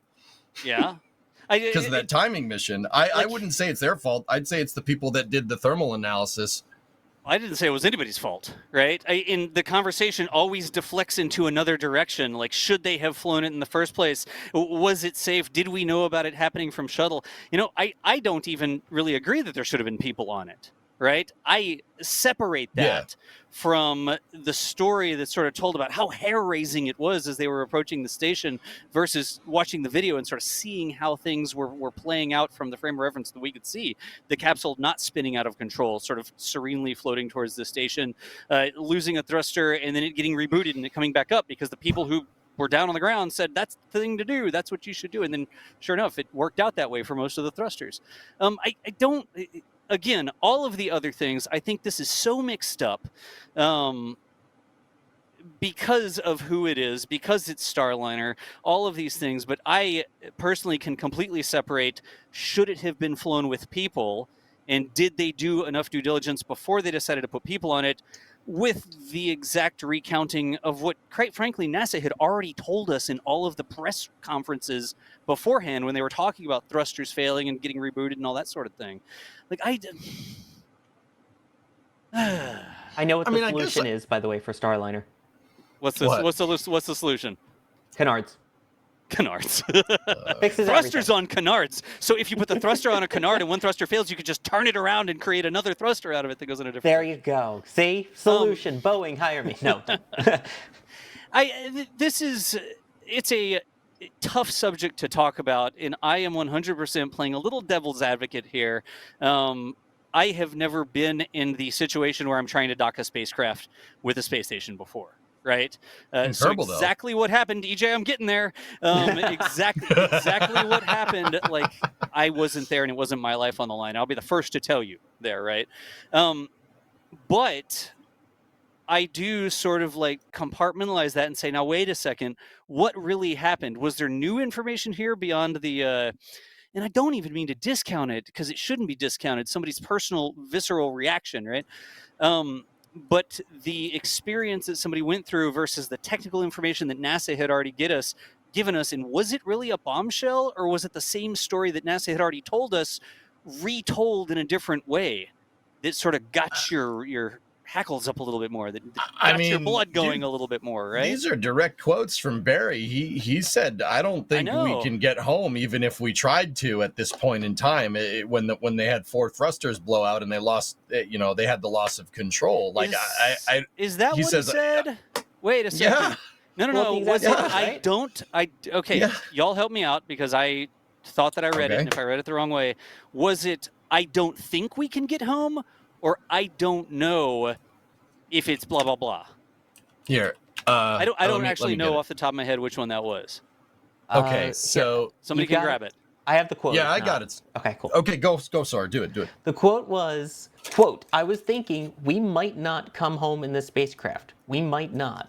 Is that the part we're talking about, or is it a different one? No, EJ? that's we might not come home in the spacecraft. Like No, after it's they've what's on docked. the screen, boys. Yeah. Oh, that part. It's what's on the screen. I don't know if we can come back to Earth at that point. He's talking. Okay. The context of that is talking about loss of control. I don't know if we Right. can. And a matter of fact, I'm thinking we probably can't. Like, that's a direct quote. And I understand people take quotes out of context. That's not out of context. You got a loss of control during RPOD. That is a big no-no. Right. Like that. I don't think that's not sensationalized, dude. That is your chief test pilot saying something is very wrong. Right. That's a big deal. That's not in the actual not great, article. man. just for context, from the quote from Butch, I don't know if we can come back to Earth at that point. I don't know if we can. And matter of fact, I'm thinking we probably can't. So there we are, a loss of 6 degrees of freedom control, 4 aft Right. thrusters down, and I'm visualizing orbital mechanics. Right. So that is the reference point that he's discussing. Yeah, I get it. So that this is what I'm trying to get at, and I know that people don't want to understand it. That's somebody's experience, right? Versus the technical reality of the situation they were in. And the experience was, man, I don't know what I can do, and it's my job to drive this thing right now. And that's not a great feeling. But then they rebooted the thrusters and it worked fine. Right? I understand what you're trying to say, dude. If this was anyone else but the guy flying the ship, I'd Right. probably agree with you, But I think the guy, that's keeping the ship quite actually on an even keel, I think that should count towards something. I mean, It they does. put test pilots in these things for this reason That's why because we're of the talking about feedback, it. right? Like that's why Yeah. we're talking about it right now. Yeah. But You again, I think this very much, if you want a story here, this very much speaks to NASA being able to problem solve stuff. Like, once again, shout out to flight operations. I really don't think JSC gets enough credit for that. Right. But like I said, they saved OFT1. OFT1 was like, that story is not told, right? OFT1 was like minutes away from death, and they saved that capsule and actually got Calypso back Right. on the first Starliner flight in November of 2019. I don't think Flight Ops gets enough credit, but also, dude, it's the guy flying the thing. Like, the pilot he's in control. He has the controls. What his feedback there, I mean, even if it's in retrospect like that, he's just recalling what he was thinking at the time. I think that should count for something. Like, and dude, once again, I know the capsule's just kind of floating around there serenely. Everything's fine. It looks okay. Dude, this is a huge, you dodged a bullet here. You dodged a bullet. Like, I don't think it can be understated how close. And once again, shout out to Starliner's control systems, because if the control systems are even tweaked just a little bit off, right, they blow out those thrusters completely, and then and then you're actually stranded, right? Whoever did the control systems for the thrusters, good on you. Like, good job. But also, if the chief test pilot is saying stuff like this, like, oh man, I don't know if we can get out of this one, dude, pretty big red flag there. That's, you could say it's sensationalized, but I think that speaks volumes about the state that Starliners, at least the thrusters, are in right now. It needs more time in the oven, so to speak. Yeah, I completely agree with that. By the way, like 100%, they are just supposed to do another flight, right? And I would be really surprised if there were people on board it before this was all sorted out. Now, here's the thing, dude. I agree with you that there is a lot of sensational space news articles about this out there. Not space news, not the organization. It's what sells, dude. You sensationalize it, you dramatize it. That's going to get you a book deal. That's going to get you clicks. That's going to get you views, and that's what pays the bills, right? Yeah, exactly. I mean, guys, how many articles did we see over the past 8 months about they're just stranded in space? Like, that's what got the clicks on that story. Regardless of the technical actual situation, that's what got the clicks. I get what you're trying to say, dude. That's absolutely a thing. But in this, I'm saying, like, in this particular regard, if your chief test pilot of the thing is saying, like, okay, we got a problem here, I don't think that should be ignored. I don't think that's sensationalist. I think that's actually, like, if he's given that feedback and more, he's given that feedback publicly on the record. Yep. With a news organization, that's pretty damning. I don't think that should be ignored. You know, astronauts are kind of tight-lipped about this stuff, right? Like, yep. Him saying like, okay, we got a big problem here. I mean, I think that's very telling. That's all I'm saying, man. I think it's very telling as well. I think it's just telling us different things. Yeah. All right. Sure. Hang on. Look, Let me see if I can steer this conversation back. Are you steering the conversation back? I'm trying to steer the conversation back. Fly it back with all 6 degrees of freedom. Yeah. Again, folks, control, Sawyer. we have. Oh, what is that? Is that Starliner successfully docked to the station? No. Look, the purpose here is to critically think about things, and one of the things that makes my eye twitch a little bit is sensationalized news coverage, and we saw it with the stranded stories. Right. And everywhere we turn, we get comments. Oh, they were stranded. They were this. Oh, they were almost dying. My mom thinks they were running out of food and water because of what the media was telling her. And it's like, what? What do you mean? Yeah. You're running out of food and water. Some people thought they were in the capsule by themselves floating in space. And then conspiracy theories are like, oh, well, look, where did all these other people come from? And it's because they were on the International Space Station the entire time, people. So every now and then, I have to personally step back and sort of critically think about this stuff and put it in these buckets and say, like, hey, how much of this is driving clicks and driving interest? Sometimes interest needs to be driven, don't get me wrong.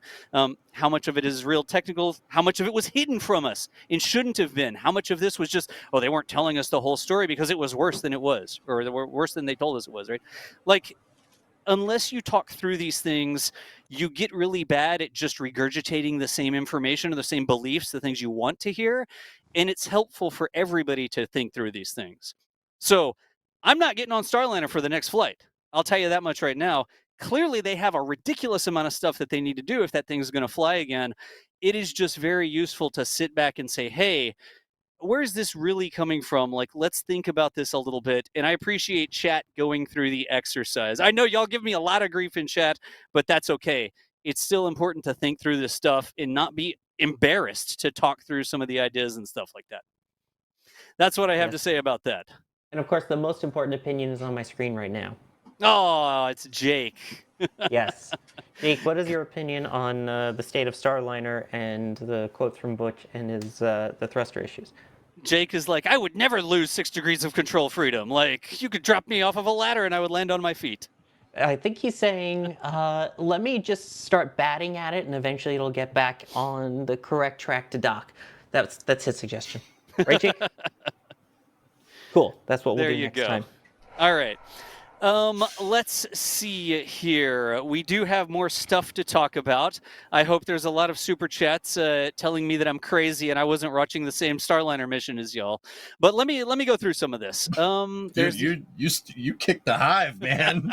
Kick the hornet's nest. They're pissed at you. Honestly, yeah. EJ, sometimes the hive needs to be kicked. Like, I don't want us to always just fall into the same believe the story, go with this one narrative. Like, I think through stuff. And sometimes when you think through it, you end up here, you end up there, whatever. It's still really interesting, and I don't think there's anything wrong with technically thinking through stuff like that, right? No, not at all. Peter Moss. This is a great discussion. I'm having Avocado fun. Can. Oh, yeah. With Starship Launch. Excitement fantastic. Guaranteed. We did get some super chats. Peter Moss, thank you for the $5. A tip from Austin Skirvin here. EJ, give us Zoidberg, Kevin, and Yak impressions. You're really kilting it. Are you monkey, EJ? Do you just dance on demand? Is that how this works? Well, how much was that? How much was that? Oh man, it's $5. How much of a Zoidberg does $5 give you? That gets you about this much, my friend. Enough for a cup of coffee for Zoidberg, apparently. Doesn't even get the whoop. There, another one. You get that. Another one with Peter Moss. Peter Moss saying, we know what an out-of-control spacecraft trying to dock with a space station looks like. Remember, there was the Progress spacecraft that collided with the Mir space station and put a hole in the station sub. We have seen like that. We've seen Soyuz dockings go awry and need manual control and back it off and then come back in. I'm going to fly it manually, right? We've seen Soyuz on the Poisker Piers, whichever module, go boing, and the whole station shake, right? We've seen stuff like that. You are correct. Like, it is experiences you want to make sure that you're careful with, and it certainly affects the people who live through the experience, right? Ethereal Swordsman. Well, I made it after all, got sent home from work. But the good part is at least I get to be here to inflict a little chaos. There we are, Ethereal. Thank you so much. That was a tip as well. I don't think we need the help today, but more is welcome, Ethereal. More is welcome, please. Yes. It is all fine. Alex in the back channel saying, note, the progress that hit the Mir station was not, in fact, out of control. The cosmonauts were doing a manual test drive and lost visual of it, so they had good control, but they didn't know where it was. Yeah, pilot There you go. running All off right. not a lot of sleep, getting frustrated, lost visual, and yeah, that was rough. There you go. Phil says, Das, you're downplaying this. EJ is right. Sorry, you don't have to apologize. Like, it's perfectly fine. That's why we talk through this sort of thing. I don't need an apology from anybody. Peter Moss. Wow, Peter Moss's name keeps chopping up over here. This was an Apollo 12 set SCE to aux moment here. Curious. EJ and I could probably, all three of us, not just EJ and I, could probably talk about that. If you're not clear on the backstory of set SCE to aux, lightning strikes the spacecraft during launch. Lightning strikes the he's got the SCE to aux keys. Nice. Lightning strikes the rocket during launch. Weird error code pops up, and one engineer in flight control remembers a simulation where they got that weird error, and they're like, no, just set SCE to aux and keep going. And because that one engineer had known their system front and back, you're absolutely right, Peter. This is very much an SCE to aux moment. Oh my gosh, I'm not going to open the can of worms again. But did they really know the systems that much, or were they turning it on and turning it off again, just hoping that it would work? It's like they've done that many times in rocketry before, and it continues to work. Is that okay, though, right? Is that okay? I don't think that's okay at all. Wizard Uli, I'd love to talk about this one. Das probably has no intuition above inertia. When ESA's ATV was docking, they were in all their Soyuzes suited up as AFIR. AF, as far as I remember, I think that is. Starliner's not ATV, but it's not light either. Wizard, I don't know what you're talking about there. I'm super curious about no intuition above inertia.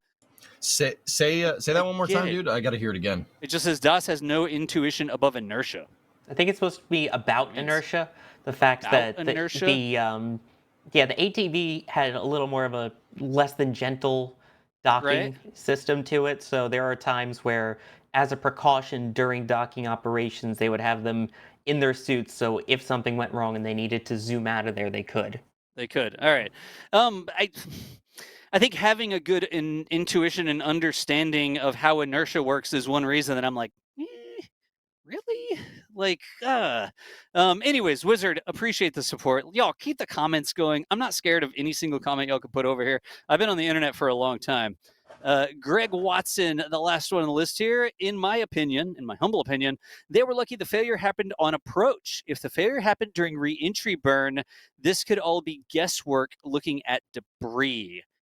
Do we really think so, or does something like that sound like sensationalism? I guess a good question there is, how stable is Starliner during reentry, and do the thrusters, once it's in the reentry attitude, need to maintain it there? Is Starliner constantly trying to flip out of control, or once it gets into an aerodynamic sort of envelope, does it stay stable because of its aerodynamic properties and not the use of the thrusters?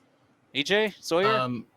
Ballistic reentry with a capsule is not advised. Not advised. Right. A loss of control during entry certainly wouldn't be a good thing by any means. That would be bad.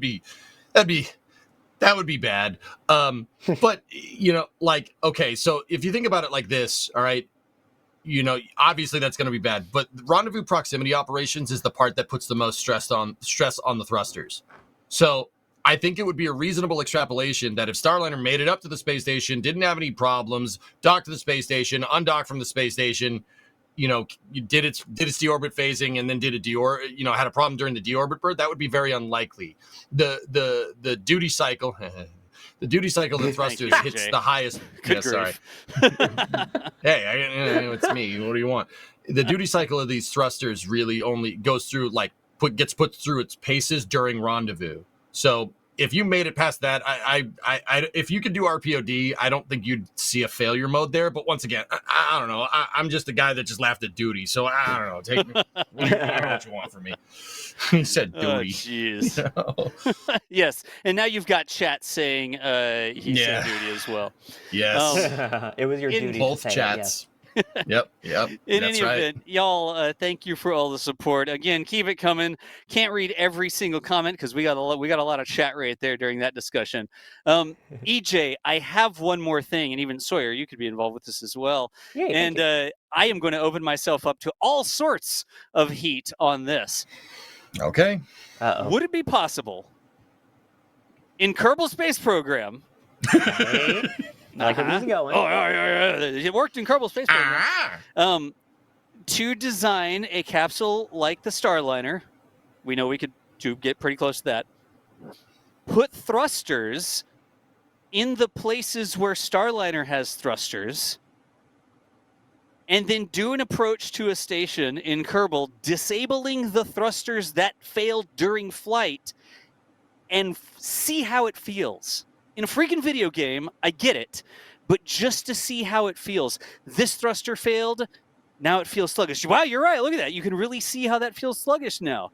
And then this thruster fails, like, wow, all of a sudden, if I accidentally hit this button, I can put a rotation on this thing that I can't fix because the counteracting thruster has failed.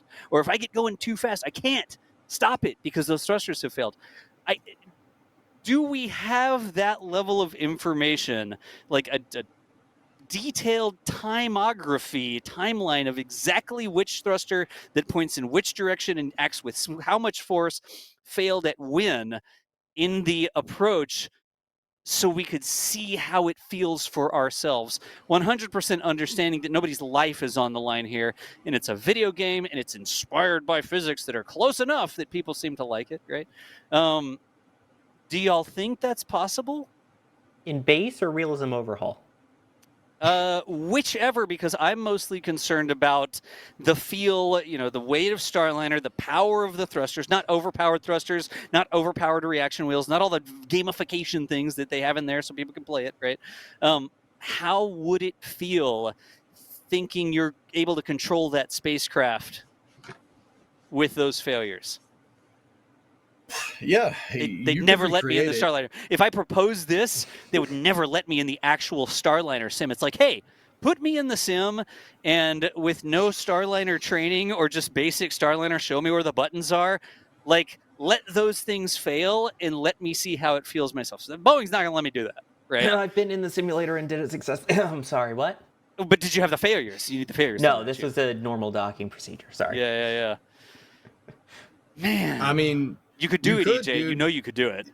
Yeah, of course you could. The thing is that if you so we're going back to the article again. Barry Wilmore reported Starliner performed great during the initial phasing burns after parking orbit insertion, right? So like nominal control is good. Yeah, he reported it like it flies great, it flies excellent. And then he reported that the response controls were sluggish during RPOD after it started blowing out thrusters. Yep. So here's the thing. Okay, so I'm going to speak Kerbal here for a second. Which is fine, yeah. So if we were going to make like a stock representation with all the thrusters pointing in the right directions, yeah, sure. With similar forces in the mass and even the rotational inertia, you would need to take that into account because Kerbal doesn't do a great job of that sometimes, right? Yeah. Anyways. But yeah, exactly. I mean, yeah, we could approximate it to get it close enough. But we'd also have to know what thrusters on what axis were acting sluggish. Yep. And we'd have to go get at that thrust limiter thing, Das. I know that you hate those. You hate the thrust limiter. No. Slider. That's exactly what you want. Like you would want to thrust limit it down so you don't have these overpowered gamified thrusters, right? Yeah, but you know, say you have your RCS, right, and you put the RCS to 20, and 20 is your realistic approximation. Yep. When these types of thrusters start overheating, they do not produce as much thrust because you start melting the components that are, you start leaking. The poppet seals leak, and some of the explosion goes into the doghouse. Yep. Into your thruster blocks, which that's why they lost that thruster. They had a poppet seal. And the computer shut down the thruster, right? Like the computer shut it shut down, exploded or anything. It just computer said, "Whoa." One of them got about as close as you could get to doing that without actually doing that. It wouldn't come back online, right? Like the computer safely shut it down and wouldn't let them use it anymore. Yeah, exactly. Right. So we'd have to also know where the degraded thrust was. What thrusters were overheating? What did they blow the poppet seal on? Yeah. Why was the control so sluggish? It's obviously not the fly-by-wire system unless there's a software change there. Yep. You'd have to simulate that. But yeah, of course you could. Kerbal isn't the best aerodynamics simulator, but it's a dang good physics simulator. Yeah. When you get into It's inertias really good at that. and even orbital things, and Sawyer, that's where your account sort of comes into play. Is it RSS with a real-sized Earth where the orbital curvature, let's use that for lack of a better term, is correct, and the rate of change in the actual orbit isn't the Kerbal rate of change. Kerbal is way too small to be Earth, right? But the gravity is all screwed up, and they just gamified it. So in a real Earth orbit, you have sort of more time to react than you do in a Kerbal orbit, which is smaller and things happen faster. I'm game. EJ, dude, like I would love to try that out. And it sounds like the big thing that we're really missing is, all right, on, off, this thruster failed at this point in time, sure. But if a thruster just gets squishy and is developing 50% thrust, 25% thrust, whatever, and it's a degraded performance versus an altogether shutdown, that's something that I wonder how much information we have on. Right? Yeah, we could recreate it with the thrusters that failed, but we don't know. We're not going to know what thrusters were sluggish, unless you guys know anybody at Boeing. And even if we did, they probably wouldn't tell us. Do they have like the temperature graph of all the different thrusters that's been released or discussed or something like that? Yes, they most likely do. I don't think they're going to give us that information though. No, but I mean, it hasn't been released, right? Like, I don't think so. Surely they should have that information. I hope they have that information. Let me put it that way. I hope they do. Please. Yeah. I'm super curious, and I will be the first to tell you that I would love to try that and do it live and just illustrate. Like, here's what this actually means, y'all. Like, all of a sudden, look, the spacecraft starts to spin this way, and I can't stop it. And if it keeps doing that, it's going to end up upside down. Or the spacecraft starts to yaw or pitch or whatever like this. And if that thruster has failed, it's just going to keep drifting until the nose is out of alignment. I feel like that would give us a lot better appreciation for exactly how those things went down. Again, nothing you can do. You're not going to put yourself with a bucket of lava over your head or something and dump it on you if you fail the video game like that. Like, nobody's life would be in danger, so you can only really get so far, right? But anyways. Okay, so are you going to be around for Flame Trench next week? Give me a week. I'll cook you up a Starliner. Let me see here. I want to be part of this. That would actually be really interesting. The 11th. I smell socials. I smell stuff for YouTube Shorts. I can't commit to the 11th right now. I'll do it whenever, but I may not be able to be here on the 11th. No. Yeah. No. You're the devil's advocate here. You have to be back. I'm not doing this without you being here. Well, good. Yeah. We can wait for it until we sort of have the right time where we can. I would love to do it. I would absolutely love to do it. Okay. Also, Jack Meyer, stop sending me things of Nigel Thornberry in my DM. Oh, good grief. A lot of people are like, I really want to be, somehow it's KSP, whatever. Yeah. All right. Fine. Anyways. Fine. I'll tool up KSP next week on the Twitch side of things, and we'll start building it. And as close as we could reasonably get it, right? And I can get you close. People would have a lot better appreciation for exactly what that means. Like, if this spacecraft continues to drift this way, you can't fix it, and that is a crappy situation to be in, right? It's a DOS Kerbal stream? What is this, 2016? Yeah. Cody. The good old days. Don't we have other topics to talk about here too? Now I just want to go do this in Kerbal. But anyways, I'll cook it up. I'll cook it up. I'll give you the craft file and everything. Yes. I'm totally game. Like I'm totally game, and I would love to use it to demonstrate. Like if this thing got out of control like this, here's why it's hair raising. Whatever you want to say, right? Sure. I feel like you could do a good job of that. Oh, dude, I'll make you the craft file, guys. Not a lot of people know I have a 1-to-1 Kerbal scale. Kerbal scale to real scale to space shuttle, down to the thruster locations, and it flies exactly like the real one, i.e., terribly. So I'm good. I'm good at doing this. I'm good at this. We can make this happen. And you still have the whole ISS too? I have Space Station Freedom. Is that okay? I mean, you know, it's kind we of have ISS at home. ISS at home. Space Station Freedom and Kerbal. No, ISS at home is we have Space Station Freedom at home is the ISS. Real space fans know what I'm talking about. Freedom was so much cooler. Just saying. But that was how I first found you, EJ. Was you were making a scale model of the ISS on Twitch in Kerbal? Yeah. That was how I first found your stream. Oh, dude, you got to see the Freedom model. The Freedom model is the hotness, man. It's pretty good. Ooh. Nice. Shall we talk about the other topics that we have to talk about here? There's other topics. Wait, what? There is EJ exploding rockets. We have more topics to talk about. Oh, I like those. We should do that. Well, I like this. I don't like those, but I do like those. Whoa, time out. Dude, hang out. So, folks, another thing to talk about, if you are around the YouTube or the social medias, previously, just less than a week ago, ESAR Aerospace, company out of Germany based in Munich, for the first time launches an orbital class rocket from European soil, I guess mainland European soil. Kourou down South America, different thing, right? That's a whole other continent. But headline on this, their first rocket that they launched, they actually did successfully launch it, and it successfully cleared the pad. Less than 30 seconds into flight, loss of control, had some engine problems, clearly visible on the live stream there, and the rocket actually aborted and fell into the ocean just next to the launch pad. In fact, for a little bit of time, there was some confusion as to whether or not it had fallen back on the pad or not, but ESAR really rapidly released a drone footage that showed the rocket clearly landing just off the side of the launch pad, a couple hundred meters away, right?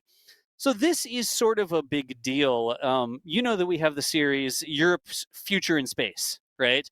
We have all these different cool companies coming in, talking about European companies, European products, their satellite companies, their rocket companies, their spaceport companies. We had Saxavord on there even. This was at Andoya, absolutely beautiful launch pad out there in Norway. But we've been doing this Europe's Future in Space series, just sort of talking about, oh yeah, look at that. Sorry. Do you know how much work it takes to convince a rocket company to let you use that camera on a live stream?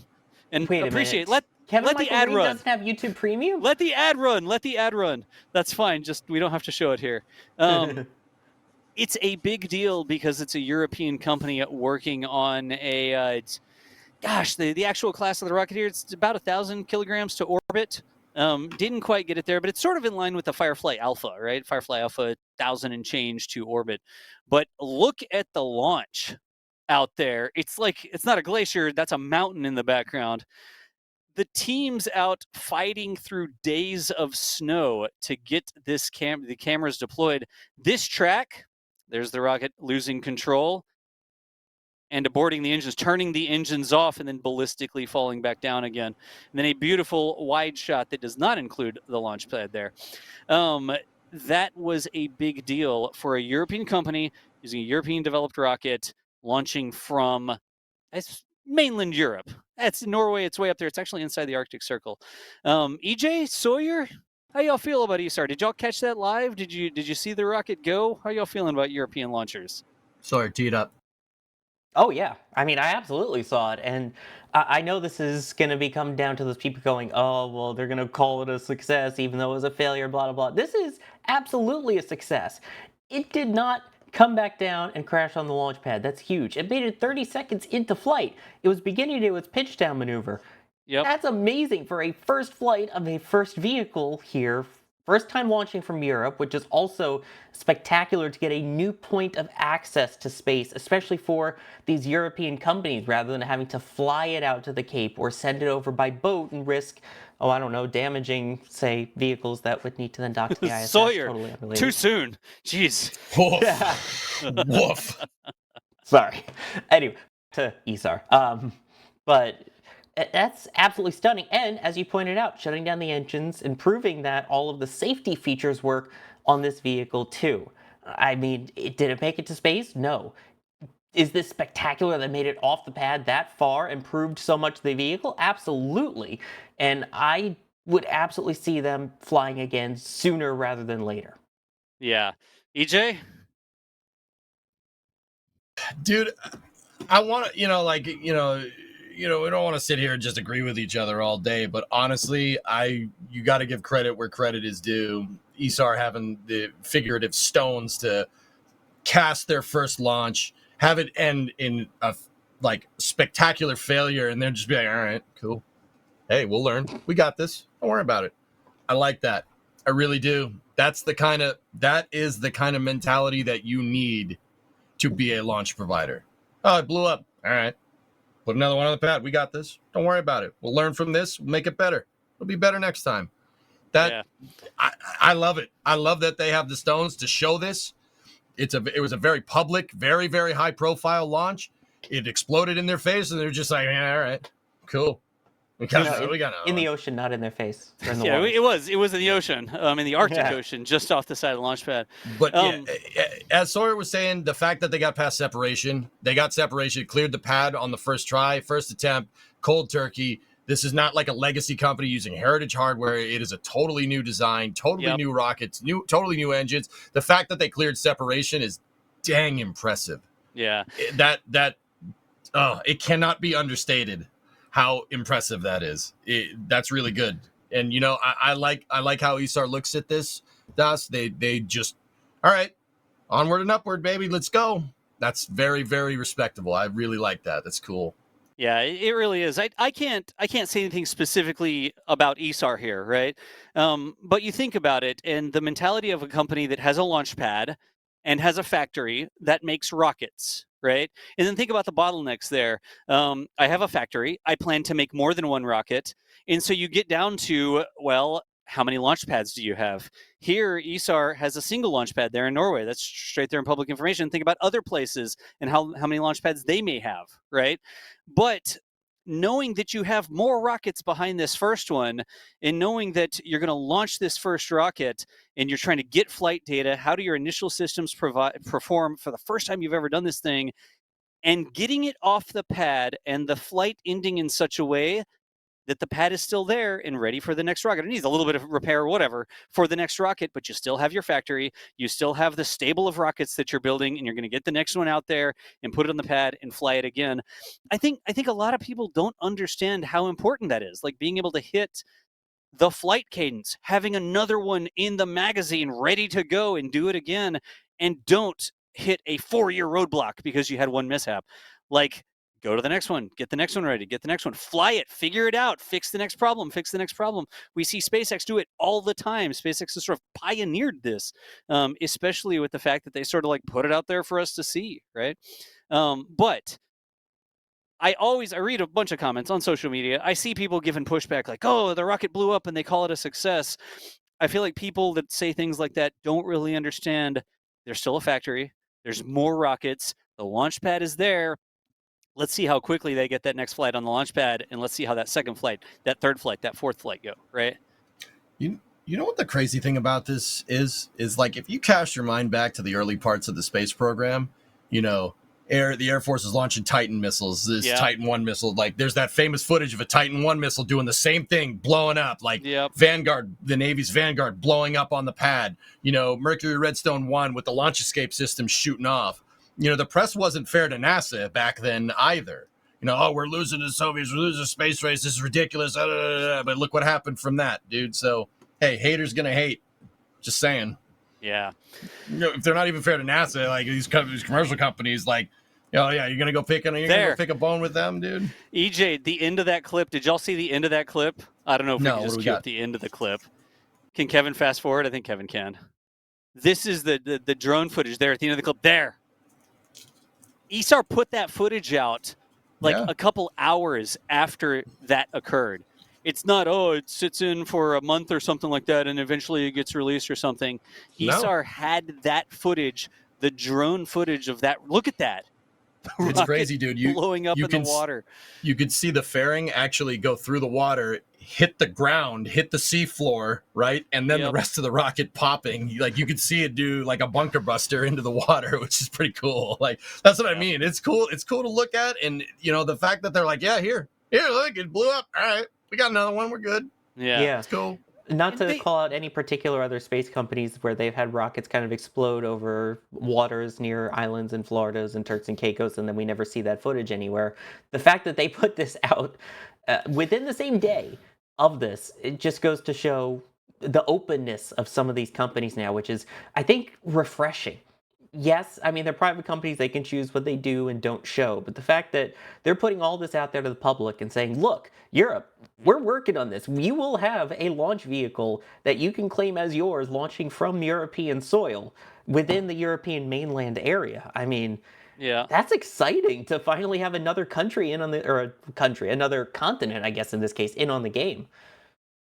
It's cool that just somebody has that gumption to work on something like that, right? Like that's a whole thing. But a quick disclaimer: as we were sort of watching that footage, a lot of that footage that was there on the ice cream, the live stream, not the ice cream. Yum. A lot of that footage, it looks like ice cream. It's cold up there. A lot of the footage there was coming from our very own NSF folks. We had D-Wise was out there. That tracking shot of liftoff was coming from D-Wise camera that D-Wise was pointing at the rocket. Brady Kinniston was out there as well. If you watch the ESAR live stream, you saw Adrian was there on the live stream interviewing the Julia, the person from ESAR themselves. NSF was running that live stream for them. We weren't taking a copy of their live stream and doing commentary over it. We weren't taking their camera and then just adding it into the rest of the show. A bunch of the cameras that were there sharing that launch with you were in NSF hands. Look, it's Adrian right there. It's the launch site in the background. He did such a good job, especially after the thing like actually just popped. Guys stone cold delivered like, hey, this stuff happens, and then that was it, dude. Shout out to Adrian, man. That was pretty good. It's not easy. It's not easy when the thing blows up in your face, Yeah. And I'll even open it up to this, right? Folks in chat right now, you saw the live stream. What sort of feedback do you have about the way the live stream went? I'm curious because there was a live stream you got to see. That in and of itself is honestly really cool. But what did y'all think about the live stream? Fill me out with some honest feedback real quick. I do have to point out, Red Nimok saying, excellent NSF ert. NSF ert. That is a Sawyer, that's for you. I appreciate it. Yeah, Pat Lanks last asked, I was wondering what you'd done with D-Wise. It's like, yes, a few NSF people disappeared for some amount of time. We've got Adrian even looks like a Viking. Nice. Adrian stone cold. Yes, we stole them and sent them to Norway. I don't like the fact that didn't capture the explosion at the end in the initial live stream logic. That is very fair feedback. Companies certainly in control of what gets shown and what doesn't get shown on a live stream. Austin Skirvin, the live stream was good. All good. It went great. Bertoldi said, it was a little short, not much to go off of. Echo, I could take that feedback, a little bit short. Don't know why it ended like 30 seconds after the failure. Cheeseburger King, it's a company's live stream. Live stream was very good in my effort. Clock. Oh, Alex is complaining that the clock was in the wrong corner. Apparently, clocks are supposed to be in the top left, not the top right. I will refer you back to the company. Please submit that feedback to ESAR, Alex. Gwen Ever, it was cool to have a stream, but ended too abruptly. Gwen, I really do feel you on that. Like, I do appreciate that feedback there. Let's see. Was full okay? Okay, cool. The live stream ended as abruptly as the flight. Was great. Wish it didn't cut, but I get it. Obviously, Jack's been there. Jack has done work for live stream providers, haven't you, Jack? So you know how that sort of goes, right? More starting a little bit early. I'm seeing that one a lot. I'm taking feedback, right? I like talking to companies about what they can do better and worse and stuff like that with their live streams. So that's part of my reason for asking here. Let's see. A little stiff. Take a drink next time. More relaxed. All right, Chris. That was actually Chris. Felt like Chris. Wait a second. Adrian felt like Chris G after he went to SpaceX and is on live streams. He's lacking the charismatic voice. Outdoorsman Show. That's some direct feedback there. I get you. Telemetry, callouts, RUD footage. Go, EJ. Yeah, well, I mean, telemetry callouts and RUD footage would probably be good because I'll tell you this: going from sitting in your house, right, to out on an actual set with cameras in your face, lights in your face, the producers like saying things in your ear, that it is a totally different ball game. So what I'm trying to tell you is give us some time. Give Adrian some time. Trust me, he was good because I do this a lot.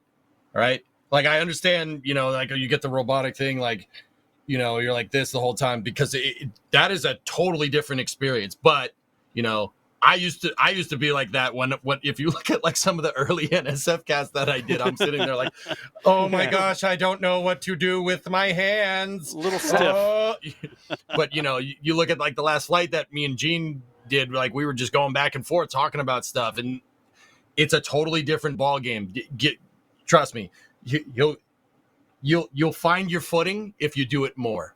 And I hope that Isar wants us back, Dots. Like I hope. Hey.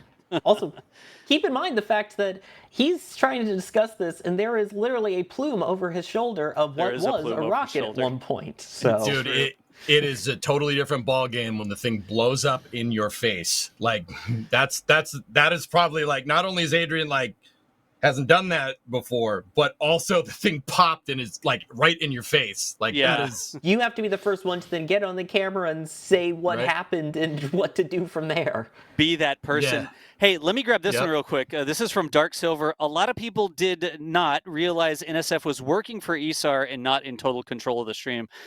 Dark Silver, I definitely am reading you on that feedback. That's something that we can do a little bit better. We have so much experience and we have so many people with skills in capturing rocket launches, right? Sometimes we're out there and we're doing the stream on the side of the road because y'all have supported us. Even before I was with NSF, I was doing my Rogue launch broadcasts, right? And my Twitch stream would support me going out, and they'd pay my bills to get out there, and I'm down at the Cape and the rocket launches, and it's me and one camera, and it's like, no way, me and EJ, like, go baby go, right? That's a good stream. One place, and we have so much experience doing things like that, and we have that experience because y'all honestly let us do it. You support us in doing that. And we've taken that, and we have this portfolio of experience that we can then take to companies, and we can say, hey, do y'all need somebody who's tracked a couple of rockets and knows how to set a pad camera and can do slow motion remotes and all this different stuff? Guess what? This is what we do on a daily basis. Let us come help you out. And so when we're switching between those modes, like the fan-funded rocket enthusiast, let's go and do roadside rocket science rogue launch broadcast, right? And we switch into that mode of, hey, the company sees our experiences, sees that we can do this, and actually hires us to do that.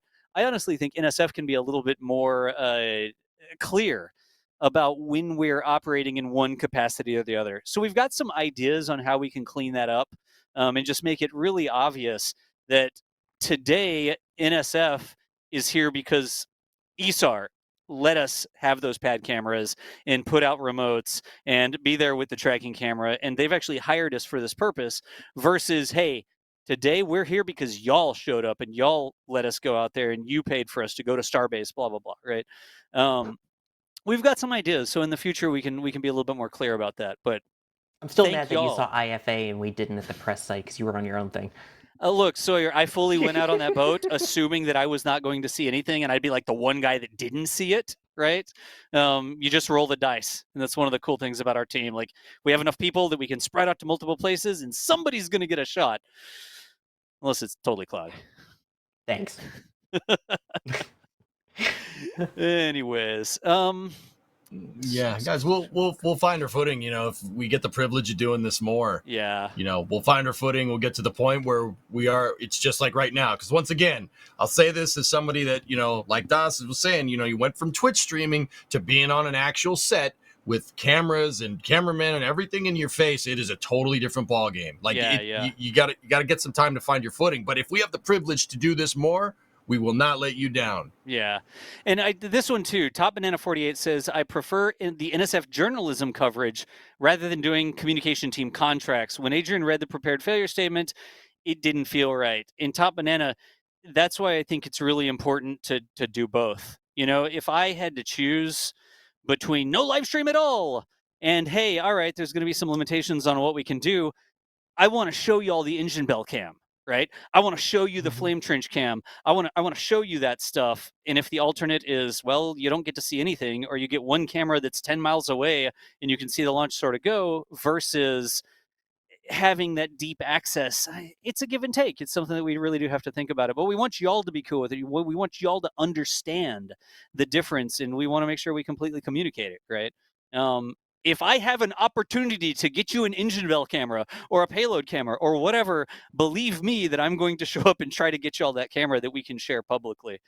So massive thanks to ESAR for supporting that and actually letting us share these views from the Andøya spaceport up there. It was fantastic. But believe me, I'm going to come back and ask for feedback on how it sort of landed with y'all. And every time we do it, we'll do a better job next time. Yeah. Let's see here. I'm honestly really, really curious about seeing if there's any more comments here. And EJ and Sawyer, if y'all have anything else to kick in, like you'd rather have streams than no streams, right? Oh, absolutely. Yeah. And guys, once again, I see a lot of people saying like, "Oh, we don't want you reading off of a cue card." What I'm trying to tell you is that it's not going to be like that for future launches. I mean, you find your footing as a commentator over time. You find your footing. You get comfortable, and once you get comfortable, you'll see more of that. Like I said, that just takes time. There's really no way to practice this. It's like rocket launching. Just do it. You just do it. It's just one of those. Yeah, you're right. Yes, you can. And, I like the Dutch angle cam here, by the way. The rocket wouldn't awesome, fit. Dude. It wouldn't fit, so it's like Dutch angle cam. We're not. Like I said, if we have that's what I meant when I said we have the privilege to do this more. You'll get to see the comment, or us as commentators. Yeah. Come out of our shell. We'll be able to tell you this, and it'll be a lot more on the live stream, live drone shot on the live stream, right? Pretty good. I want live streams with live drone shots on them. That is fantastic. Like I want to be able to show that to people. Yeah. So I do. I'm reading all the comments. I'm actually going to go through and read through here as well. Like it is definitely something. Audio. Yeah. It is something you prepare for, right? Like. Even when we do streams ourselves, when we're covering a crew launch, we actually have an internal NSF briefing that we go through and we remind everybody like, hey, y'all, today, this is a crew launch. Fram 2 just happened. There's a little briefing we put in and we're like, just so we're all on the same page, how we're going to act and how we're going to respond if something goes wrong with this crew launch, right? You don't walk into any launch without a plan on how you're going to react. And when we're operating in that official capacity with a company, of course, we're going to have a plan and we're going to think through those things, right?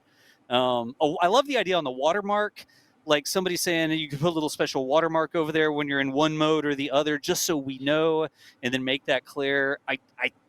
I like the ideas y'all are putting over here. So I do appreciate the feedback. We got to talk about Starship. Appreciate it. We got to talk about Starship. Yeah. That Shall thing. Is that what everyone's here for? We should mention, by the way, really quickly, before we move on to Starship, one topic that we do want to mention is that very soon we should have, hopefully, a new NASA administrator with Jared Isaacman's confirmation now set for April 9th. Get the popcorn. Scroll down. You're right. 10 a.m. Isaacman. Yeah. Oh, that is a whole thing. I know we've talked about that quite a bit, but it will be very interesting. I think across the board, it seems like a lot of the people in the enthusiast space, the space fans, the reporters and stuff like that, like across the board, there's a lot of people really getting behind Isaacman here, huh? Yeah, a letter from Good. 30 astronauts that was all signed by them. You've got bipartisan support, it seems like, for him. So hopefully this will be a quick and easy yes. But we'll Oh, see. don't say that. They've got a whole day for it on Wednesday the 9th. One way to find out. It'll be really interesting to see what comes out in that sort of confirmation hearing, right? Mm-hmm.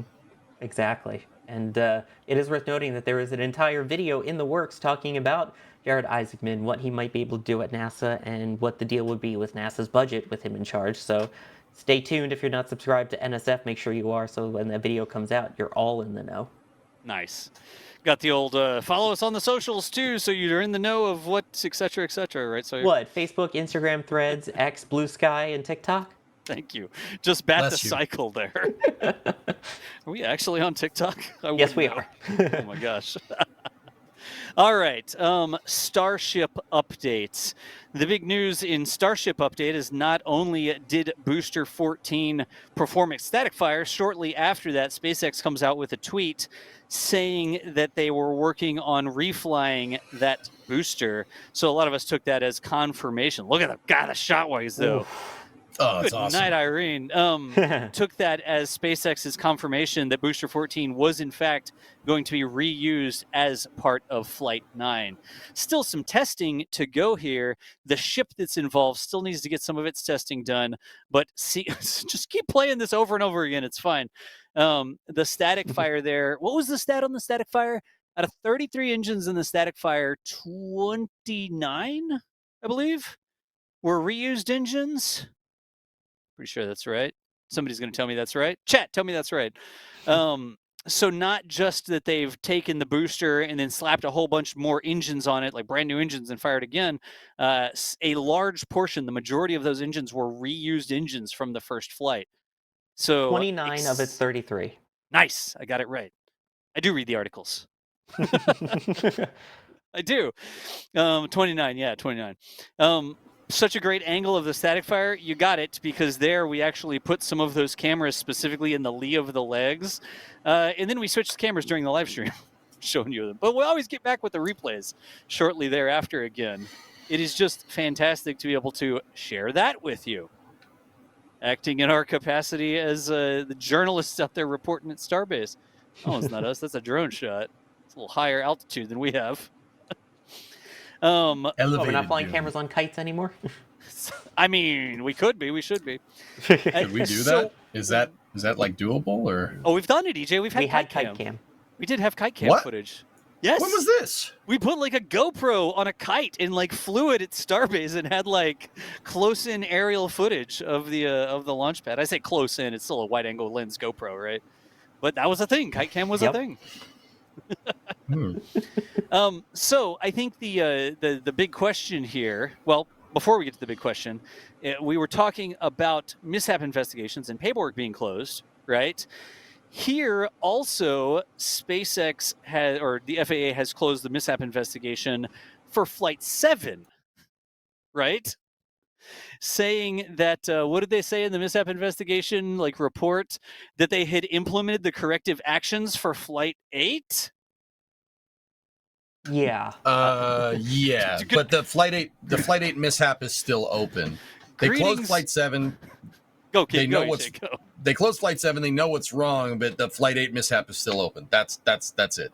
Yeah, but they said that they implemented the corrective actions for Flight 8. Oh, that part. Yeah. And greetings from the future. The corrective actions might not have corrected the action, right? Yeah, the They quote corrected is, something. SpaceX identified 11 corrective actions to prevent a reoccurrence of the event. The FAA verified that SpaceX implemented corrective actions prior to Flight 8.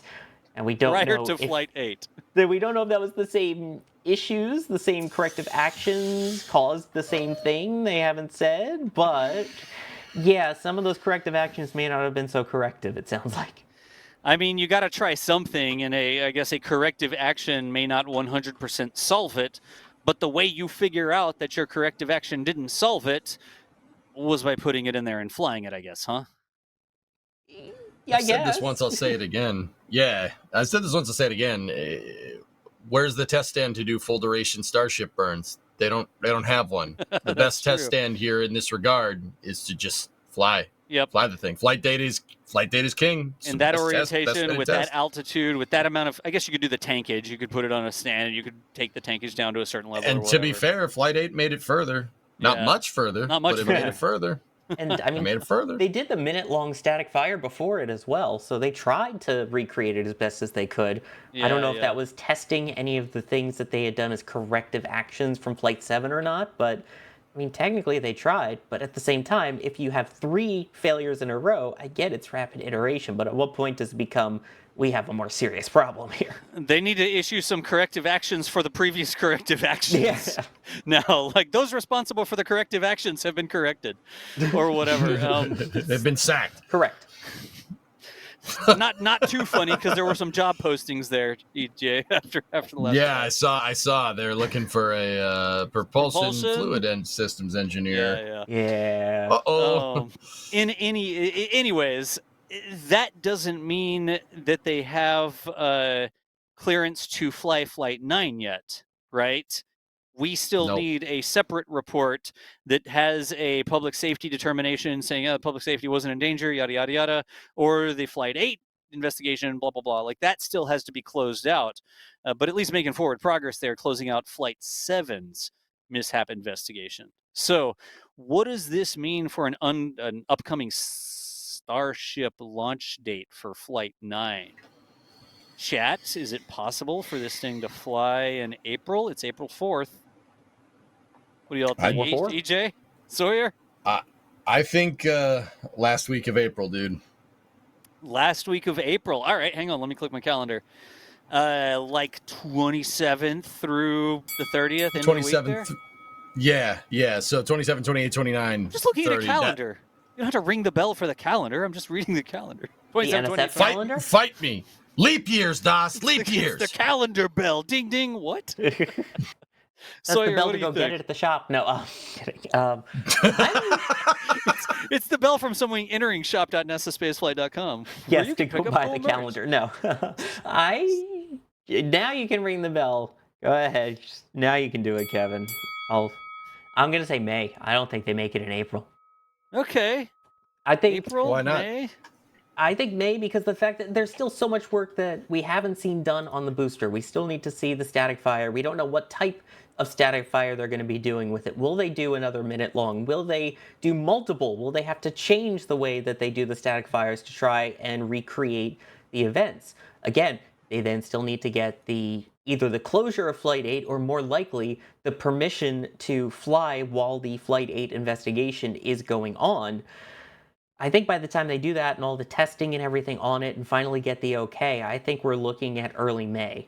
I think it's going to be early May, but I still think that they're not going to be able to get all of that testing and proving done and write up the report and send it to the FAA and have the FAA then sign off on it all in 3 weeks. Sawyer Spherical Cow says they may make it in May. Ooh, that was good. That got an ooh from Sawyer. Nice guy. Yeah. Sawyer, I think you're just being a Road from that the was a peanut good one, gallery. Spherical Cow. All around, that was a good one.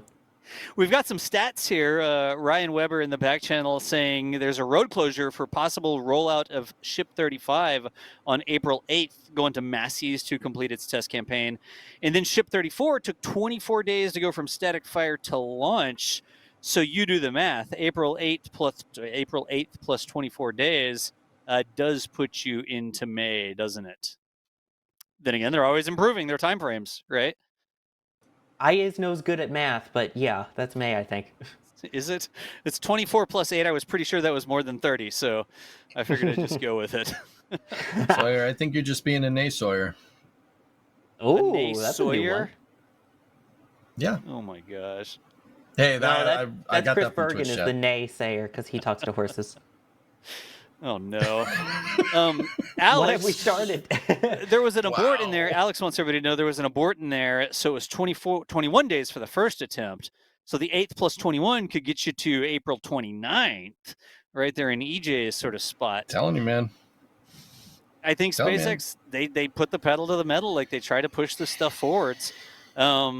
not really seeing a lot of a regulatory slowdown. Nobody's been complaining about regulatory slowdowns recently. So I'd be surprised if that didn't get cleared up well in advance. It really is down to SpaceX hardware readiness, right? Testing gets done, whatever corrective actions or changes that they've made, getting taken care of, launch mounts getting fixed up and that sort of thing. Looks like the static fire of the booster was pretty good. So it comes down to sort of the ship. You know me, I'd like to see the actual test sort of move forward. So is it going to get rolled out? How's the static fire going to go at Massey's? Then you dial it in. You get like one more little bit of information, right? And then it rolls back. And okay, well, when are we going to get a full stack? Is it going to be right before launch? Like what happens with that sort of stuff? It's possible we see something in April. It's possible it's early May. If you ask me, probably most realistic, it's early May, but I would not be surprised to see like aspirational dates to keep the pedal to the metal, because y'all know how that goes, right? And then if it slips a week out of that, or whatever, you're still moving ahead. Okay, I think I see our itinerary for late April, early May coming into focus here. Oh, God. Here's how this is gonna work. They're gonna say it's gonna launch on the 30th. We're going to go down on the 28th, and it's going to launch on the 9th. On the 9th. It's going to be another 2 weeks in Starbase, man. I can see it coming. You heard it here first, okay? Oh, no, 2 weeks at Starbase. Oh, what shall we do? I'm trying to twist my arm behind my back. You can't see it. But you know what's going to actually happen, though, on top of that? What? We were talking about a certain Blue Origin earlier, and they mentioned that they were aiming for spring. So that would be May. So what are the odds that we have a repeat of the previous Starship one where we had Starship and New Glenn within 24 hours of each other? We have another 24-hour Starship New Glenn coming? Big rocket race condition to see which one gets off the pad first. Good grief. It's going to happen. I'm calling it. Well, either way, we're going to be there watching. Like, how many people in chat right now watch Starbase Live every day? I always have it on my TV downstairs. EJ, you probably have it on a monitor there. Sawyer, you probably have it on a monitor there. I'm watching it right now, dude. Nice. You should be. On 2 different accounts, so we get double the views. I have it on in the shop and in here, dude. It's not really double the views. It's not like we only have 2 people watching, but... Ain't my first rodeo, man. In any event, watching what's going on at Starbase... All the things, here's people who watch Starbase Live. How many people watch the dailies? We just did another daily. They're not dailies. We call them Starbase Summary now. The things that I talk about looking for in the dailies. Is there scaffolding being removed? Are cranes being rolled out? Does it really look like they're digging in for work on Pad B that's going to take some time to clean up before they can launch? Are all of the ants sort of scurrying away from the launch pad where it looks like they're starting to clean things up and get ready for that launch attempt? We'll be watching those across the board. We write articles on it. We have Starbase Live watching it live. We've got the Starbase summaries, the daily videos that we put out twice a week roughly on what's going on there. We'll be putting it on social, time lapses of things happen, like all the different places that you can keep up with what we do. I think the ants are going to Jack's Bacon still left in that camera. What? You said the ants, watch all the ants marching. I was like, yeah, the ants, the ones we talked earlier, bringing it full circle back to the bacon left in the camera from flight 1. So that's how we get flights to happen. We leave food near the launch pad to attract lifts away from the pad towards the food. We gotta lure the Starship out of the high bays. Now we're talking here. I like this. Andrew Folk says, I did till the NSF logo burnt into the screen and the backlight died. Oh. Wow. We appreciate your dedication, your sacrifice to the cause of keeping up with Starship. Oh, jeez. Which logo, though? The old one or the new one? Or the mix of both because it's been on that long? Yeah, we did change our logo to help people who were having LCD burn-in problems. That's not why we changed our logo at all. Let's grab a couple bits of support here. Probably some Starship label or Starship relevant support. Going back a little bit of time, Peter Moss, launch failure looks like the spitting image of the drunk Russian Proton, a guidance failure. The ESAR launch. Man, I'm not feeling like that was a EJ, was that the one where the thing was upside down and backwards or something? Yeah, I mean that's what happens if you hammer in It's like the spines IMU. don't fit, and you just nail the IMU upside down or whatever. It would be like control point down if we're gonna keep with the Kerbal motif. Yeah, they Control literally point down. basically the thing that That's tells exactly the what rocket happened. which way is up was installed so that up was down. installed upside down. Yeah. Huh. Yeah. This one went up for quite a while, so that's a good sign. I don't know. That rocket, like that Proton, suddenly realized it's like, wait a second, I'm upside down, and that thing went whoosh, like really quickly and intentionally vectored its thrust and flipped itself over. I don't see the same thing in this launch. I don't know, right? Anyways, appreciate the support there, Peter. Did I get this one from Bitaford? I don't remember reading this one from Bitaford. It says 37 minutes ago. Bitaford said, I feel for Sonny and Butch. Second guessing their confidence to fly and return isn't fair. That's for sure. Besides, we never got a report from Boeing that the Starliner returned 100% safe. Enough said. Fair enough, Bitaford. Thank you for the support. Appreciate it. I get the heartfelt comments there. I agree. Like, I would love more information on exactly how that went. But we read Bitaford's name over and over every single stream here. Master Toy Maker did a super chat and said, huge props to NSF to be at the point of doing coverage for these launch companies. I think you mean like at the point, like we've increased our skill set and our experience enough that we can actually go out there and with some confidence say, hey, you need a rocket live stream, you need a rocket track. Like, guess what? We got people for that. We can do that. Really appreciated it. And it's because y'all supported us in getting here. And now we can bring you even more cool rocket launch footage that might not exist otherwise. Thank you very much, Master Toymaker. Russell Snodgrass. Whoa, hold up a second. I read Russell's name before I saw the amount. $100. NASA Spaceflight. Adrian and the team turned in an awesome first effort. I really enjoyed the stream. Keep up all of your good work. Russell, we see Russell's name over here all the time too, y'all. We really do appreciate the support there. Thank you so much for the $100. I don't know why you had to put my name for like my face full screen when I said $100 like that. I like the way you said $100. $100. Thank you for the support, Russell. You just get those names. You get those names you see over and over again in the chat, and we can do what we do because y'all are there supporting what we do. Telstar gifted a membership. Telstar also said, put Danger Van near the build site to lure ships out. I don't know why they would be attracted to Danger Van, but anyways. Because the concrete, it pulls the concrete on them towards it. But that's the launch pad. Like, we don't want to attract the launch pad itself. We want to attract, like, you know. It is the flame trench. I mean, He says the thing. You sure? Flame trench.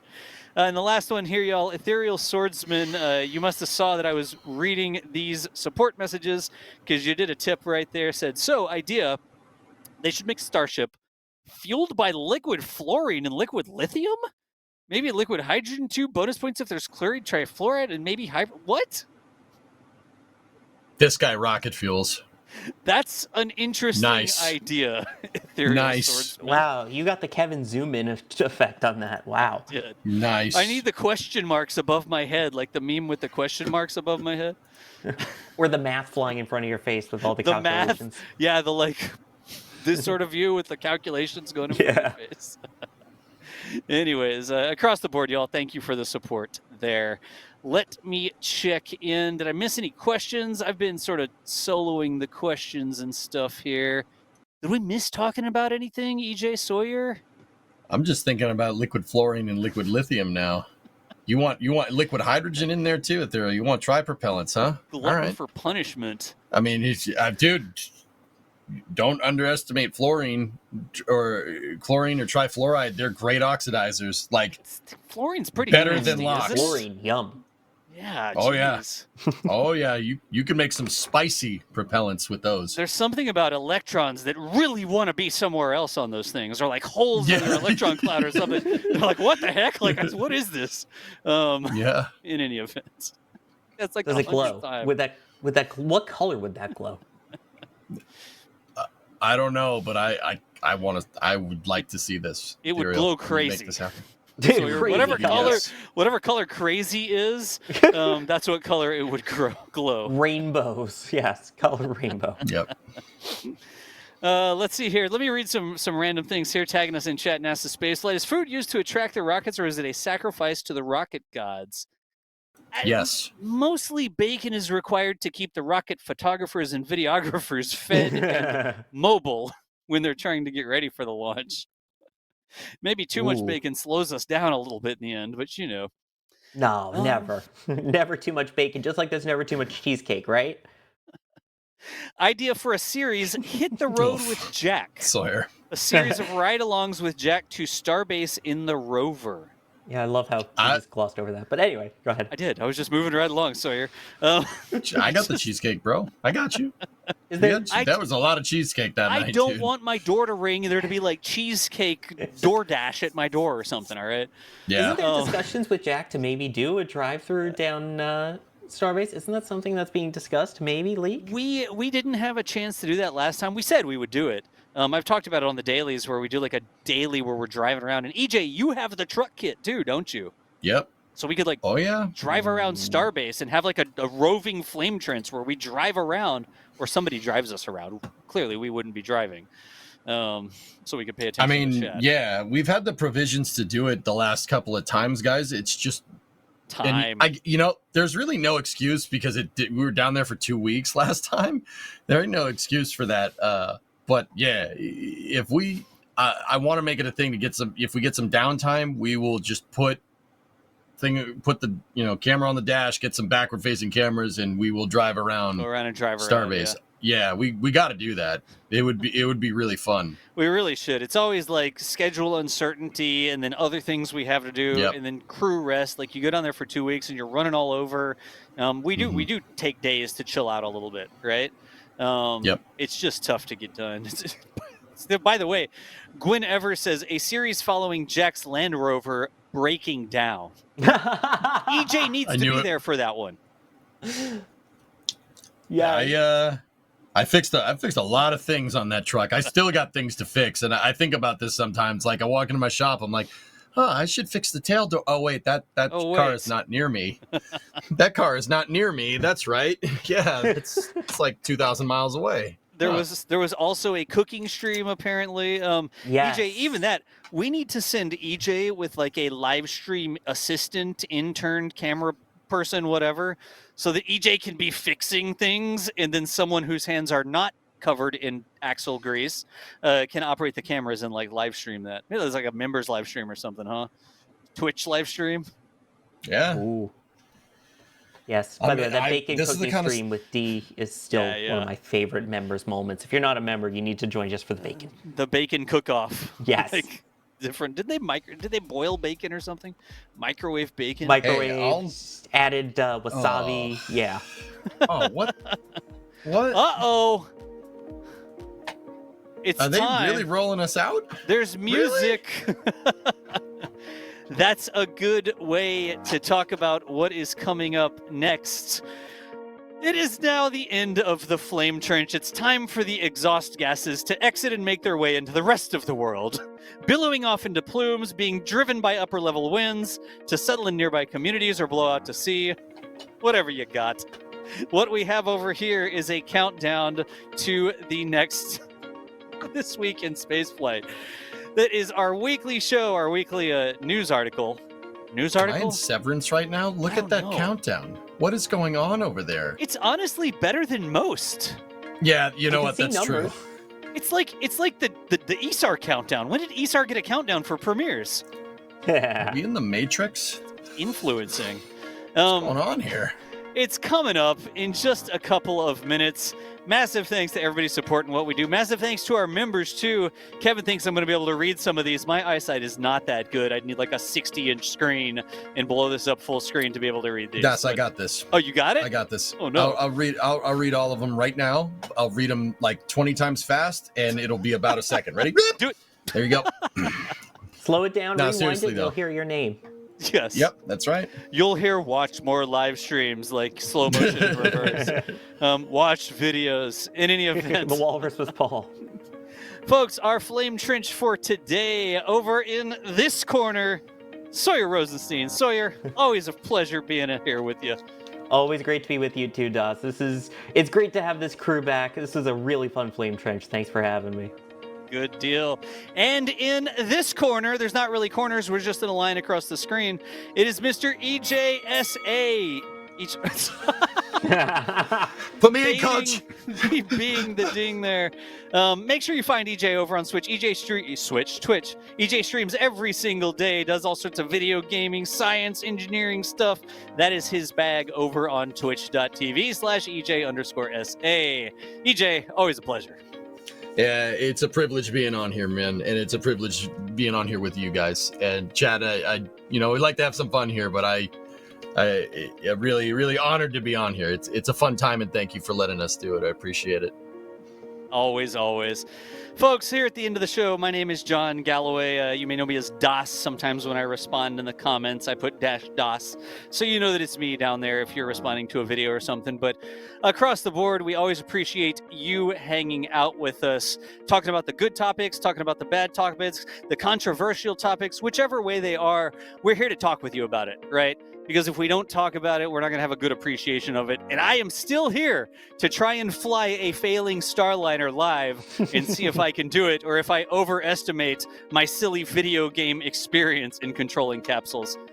We appreciate y'all's support. Thank you so much for being a part of it. And I think now we can send them over to This Week in Spaceflight. Make sure you watch this. Go see what earrings Alicia has on this week. We put so much work into the news summaries. But that is going to be the end of the show. We will see you nerds later. And here we go.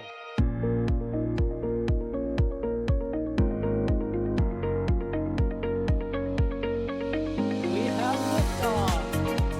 Propulsion continues to be normal. R68 chamber pressure looks good. Following up. Roger, Atlantic. Water towers fly! Yes! Echo down to nominal. Flight downside FD off. Bring in FD off. Off. It's orange! Orange 45! Oh my god! Oh my god! Decollage! What is it? Put that in the big bag, you know. 343 unfolds to go. Indeed. We rise together back to the moon and beyond. This methane will be igniting in the flare, correct? Yikes. You bet. Sure. We don't need any more of these.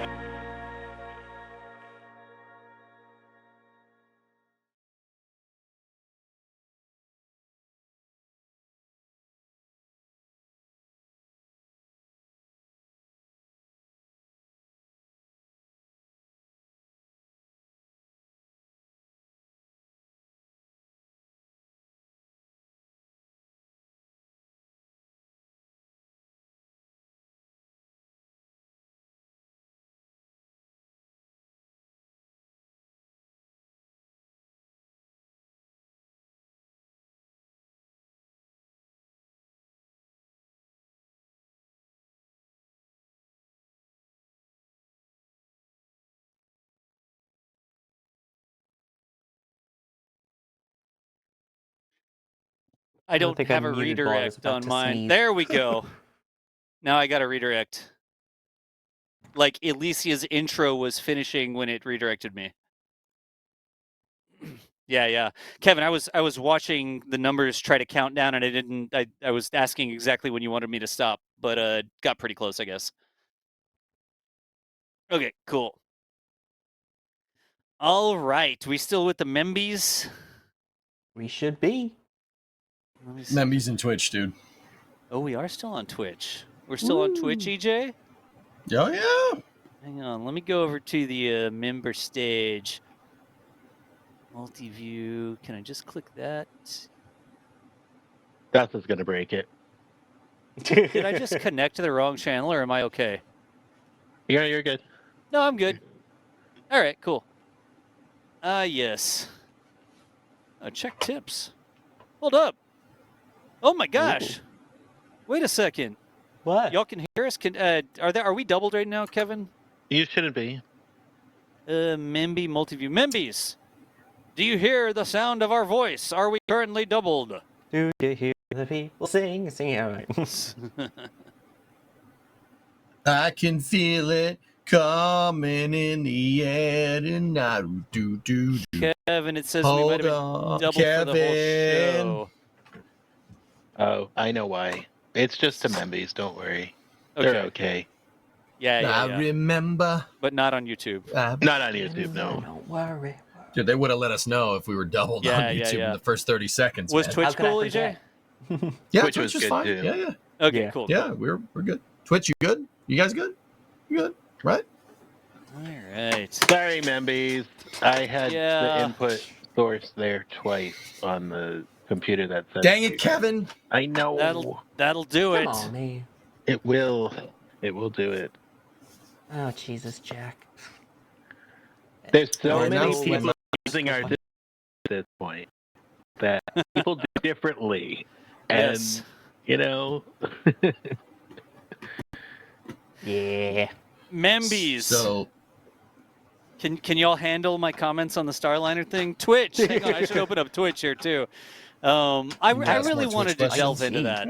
I know not everybody wanted that entire discussion to be that way, but I wanted to talk through that. You know, dude, it was great. Are you kidding me? That was fantastic. I enjoyed every second of that. That was spicy awesome. in a good way.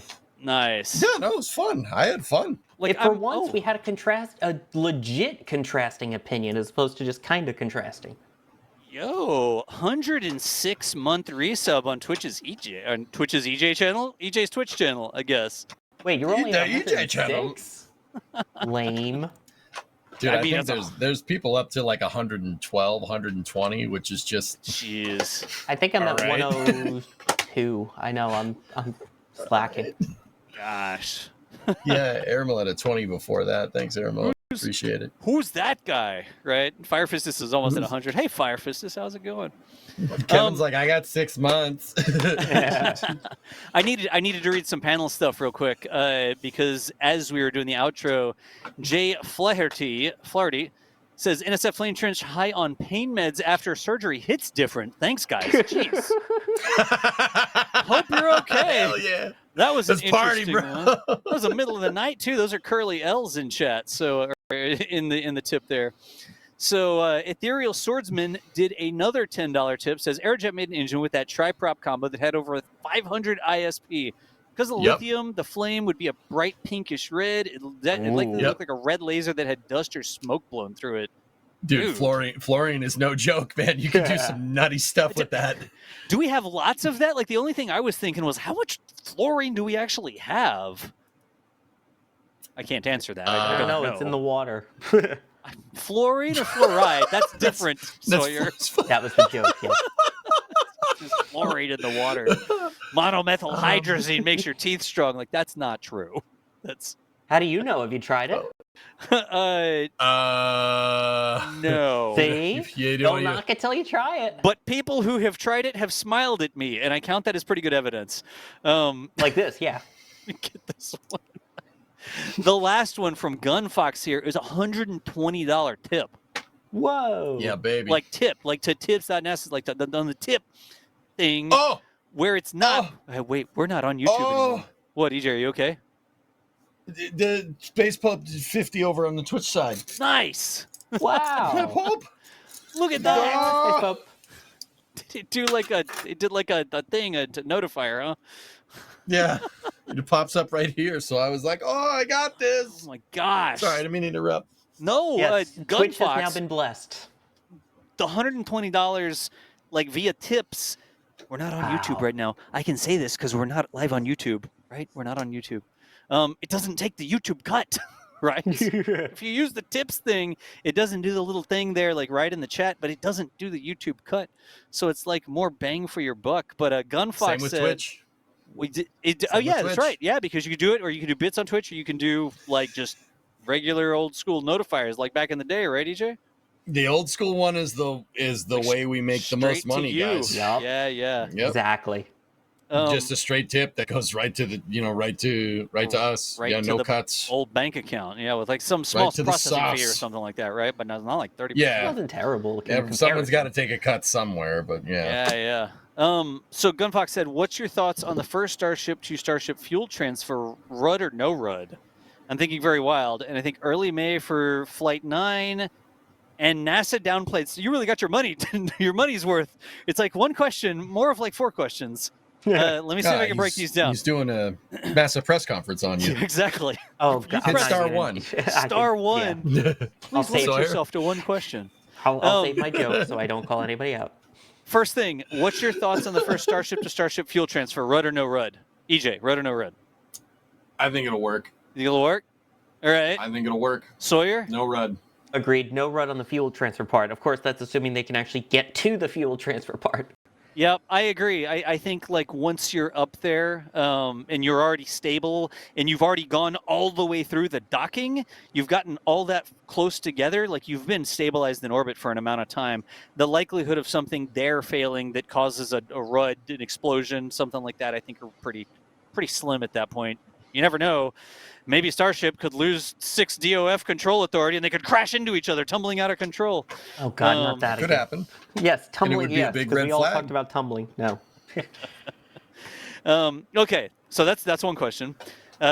Second one, I'm thinking early May for Flight 9. More of a comment than a question there. I don't think we even have to respond to that one. We already gave you our feedback on flight dates, right?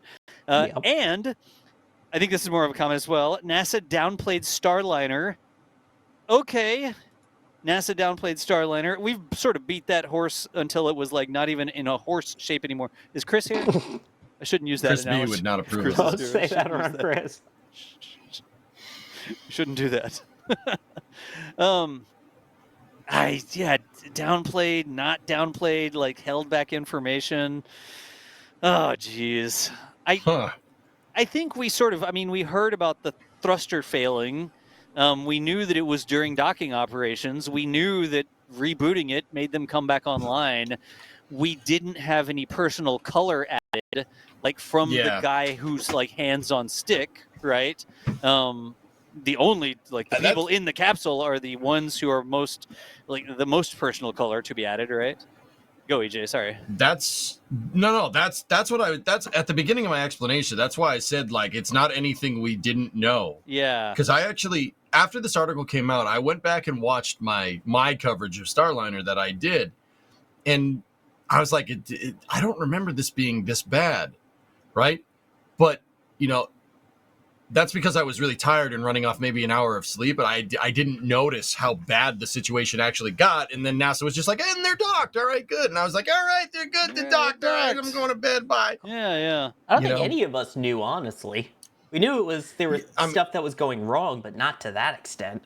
Well, I did hear the 6th lock call. I did hear it, and I'm like, that's not... I don't think that was ever made publicly. I wonder if that was a back loop. No, it was on the main cast, dude. Was it? Yeah, I definitely heard it. Like I said, I went and watched the VOD, and I'm like, that's not good. But I kind of lost track of what they did from there. Yeah. Well, they docked. Yeah, they did dock. Yeah. So a lot of this are writers, right, who are in the back channel and who keep track of all that detailed information.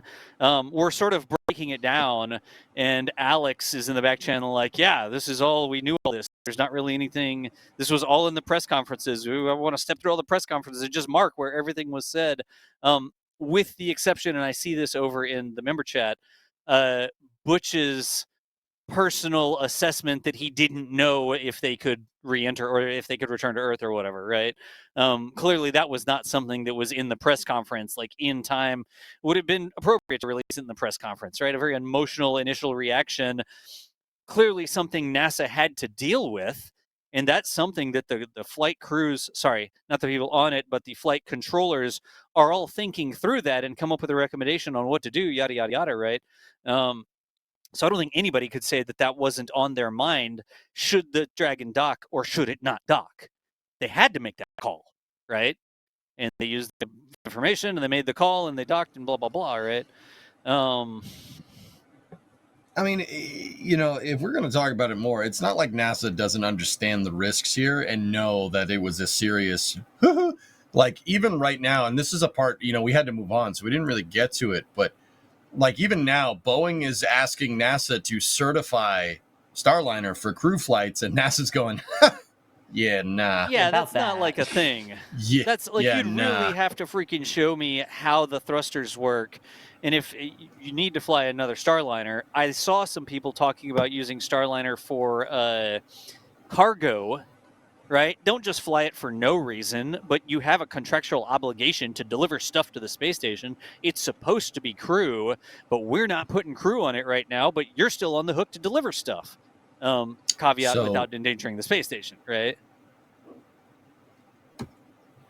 Oh, geez, another 60 tip over there. Holy crap. Guys. Nice. Hold on. I mean, Next time, can we get a discussion about the Constellation program and if it was a smart idea? we all know the answer to that one, even. There's no debate. Constellation on was that amazing. one. Yeah, it's amazing. Ares 1 is king. As much as I'm not a fan of the vehicle that launched with 1X, I liked the idea of Ares 1 and Ares 5 being a split vehicle design a lot. Yeah, no, it's pretty smart, like Saturn 1 and Saturn 1B. Anyway, Exactly. going back to Starliner, Yeah. They're on the hook for 6 missions. NASA said that they could launch crew-capable missions or they could launch cargo. They could shuffle the manifest as they see fit. Boeing has a little bit of a problem. Your thruster analytical model, your thermal models for your thruster firings You don't is freaking garbage. know how to make the thrusters work. Yeah, it's terrible. It's terrible. I guess they do know how to make the thrusters work. You reboot them and then they work, but they need to not fail in the first place. Like they need to not have the thermal problems, right? And then the other thing that they're dealing with is that their end-to-end crew certification. Now, the end-to-end crew certification and the thruster things, like which one do you want first? Personally, I think the next flight of Starliner will be a cargo flight to make sure those thrusters are working and no certification of crew. And then the Starliner 2 mission will act as your end-to-end crew certification mission. So what? They're already bumping Starliner crews to SpaceX. Mike Fink got announced on the next SpaceX mission. But he was? Oh man, like okay, the flip, the and then switch, and then you go. Yeah, sorry. And then so do the next one with cargo to get your thruster validation working. But since you said that, do you freaking trust Starliner to approach the station with or without people? I do. That's what I mean. Well, I mean, it worked during OFT2. Not just it worked during OFT2, but in this case, did the crew have to take over? Yes. But at the same time, if there were no people on board, that is why there's an automated abort system, why there's an automated back out designed into the software. But if the thrusters that allow you to back out fail or lock up and you can't back out, that's the problem everybody had with this, right? Oh, we lost 6 degrees of freedom. Oh, we may crash into the space station, right? Like that. Well, I would hope Go ahead. I was going to say, I don't think that they would bend the flight rules or modify them mid-docking as we saw when there's people that can manually fly it. Yeah, but the fact that there's a person there or not, what does that matter? If the thruster's not working, the thruster's not working. Right? Like, if the problem is a mechanical problem with the thrusters, you still can't 100% ensure that Starliner can approach the station without having that problem. What is this? Now I'm on the other side? No, I'm on the other side of That's why there's keep-out zones, though. But you get into the keep-out zone and then thrusters fail. And then it auto-aborts. But those thrusters have failed. You can't auto-abort. The thrusters failed. That you need to auto-abort. You see what I'm saying? If they cycled them when there's crew on board from the ground, I don't see why they couldn't do it when there's not crew on board. Just saying. Here's something we didn't say. Wasn't the fix for the safe re-entry uncrewed just to change the duty cycles of them so they didn't heat up as much? That's what I theorized, dude, but I don't. I'm pretty sure that's what they did. What else are you gonna do? Yeah, I thought it was y'all can correct me if I'm wrong, because there's an awful lot of discussion around this, and I didn't go and prepare for this one specific thing.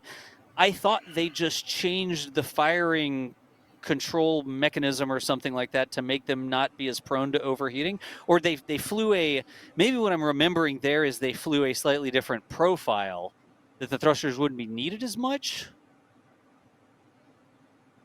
I'm trying to remember. Alien is saying in Memby's chat that was the fix before CFT, but that clearly didn't work. Like I said, guys, any fix that you're going to do is fundamentally flawed because your analytical model is incorrect. all of your corrective actions, all of your mitigations are going to be incorrect in your assumptions because your analytical model wasn't right.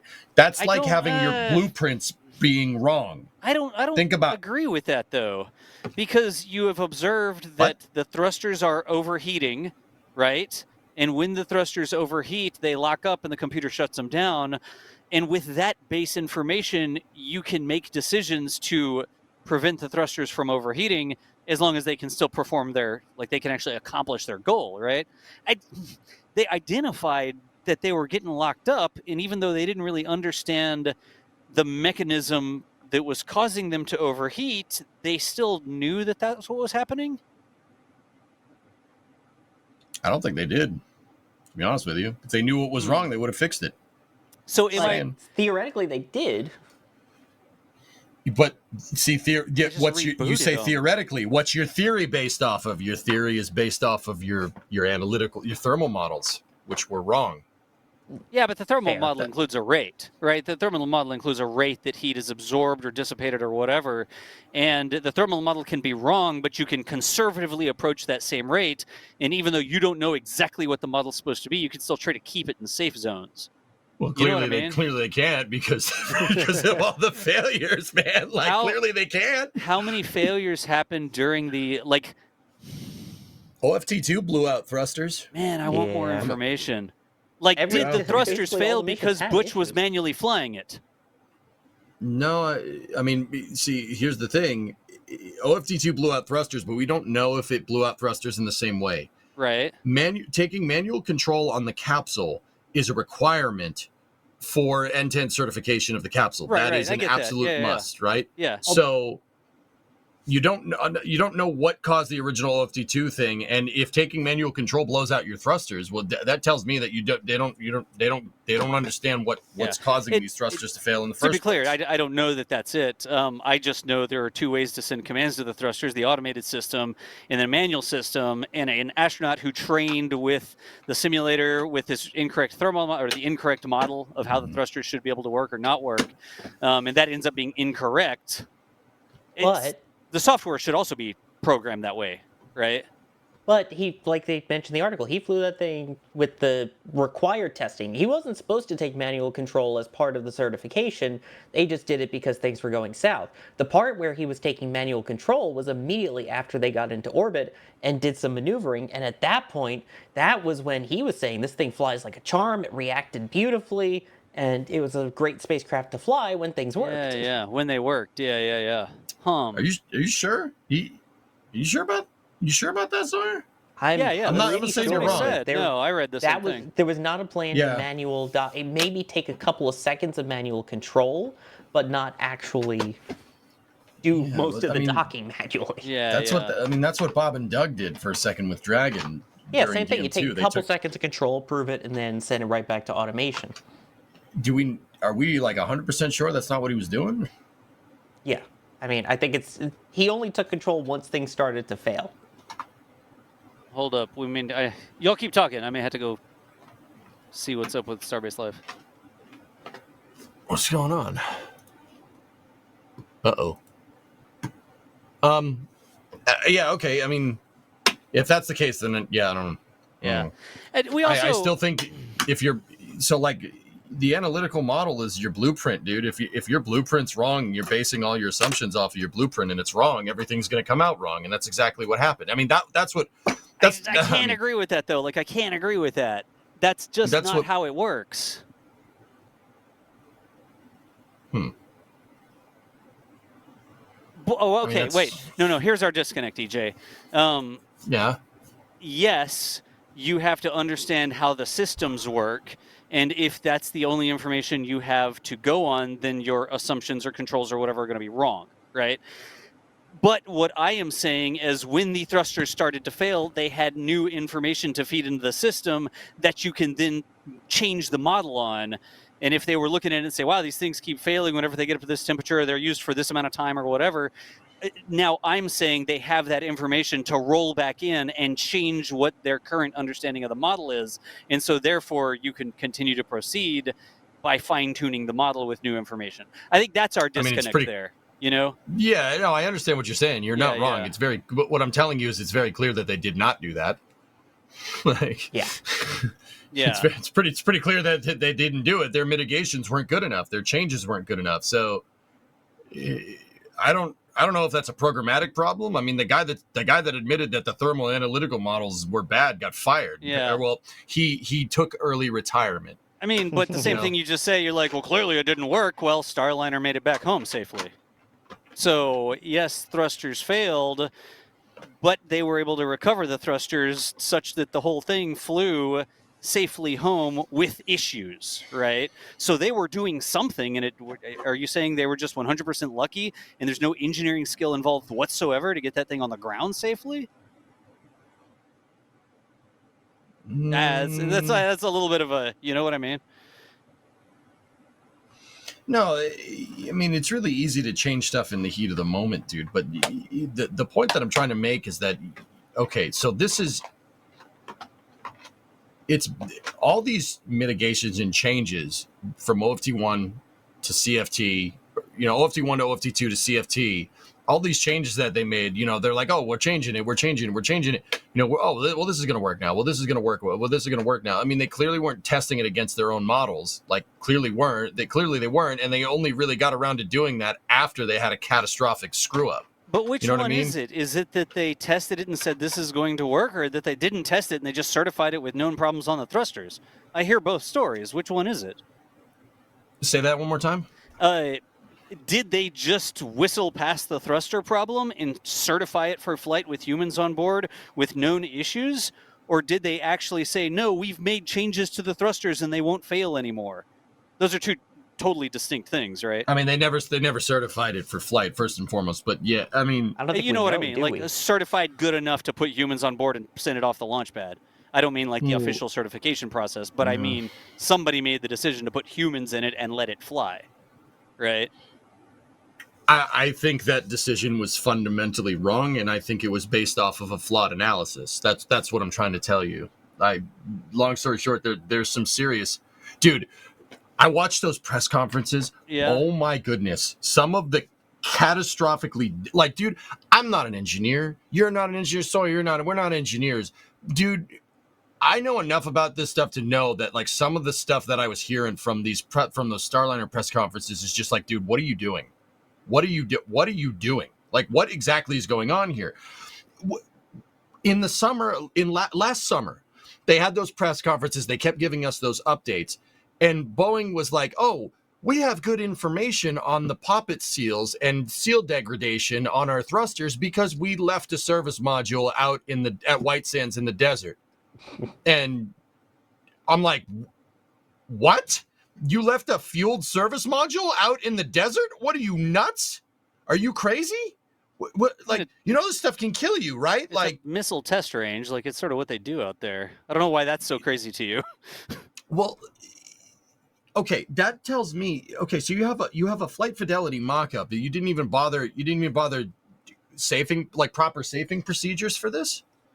What is going on here?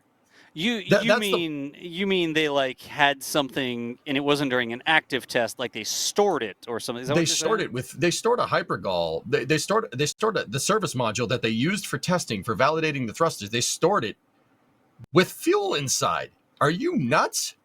Like, I don't know. Go back and look at these press conferences. They're like, oh yeah, we left a fueled service module out at White Sands, and it actually showed gave us really good information on seal degradation. It's what a fat chance. That's so weird, right? Like, what do you mean it's so weird?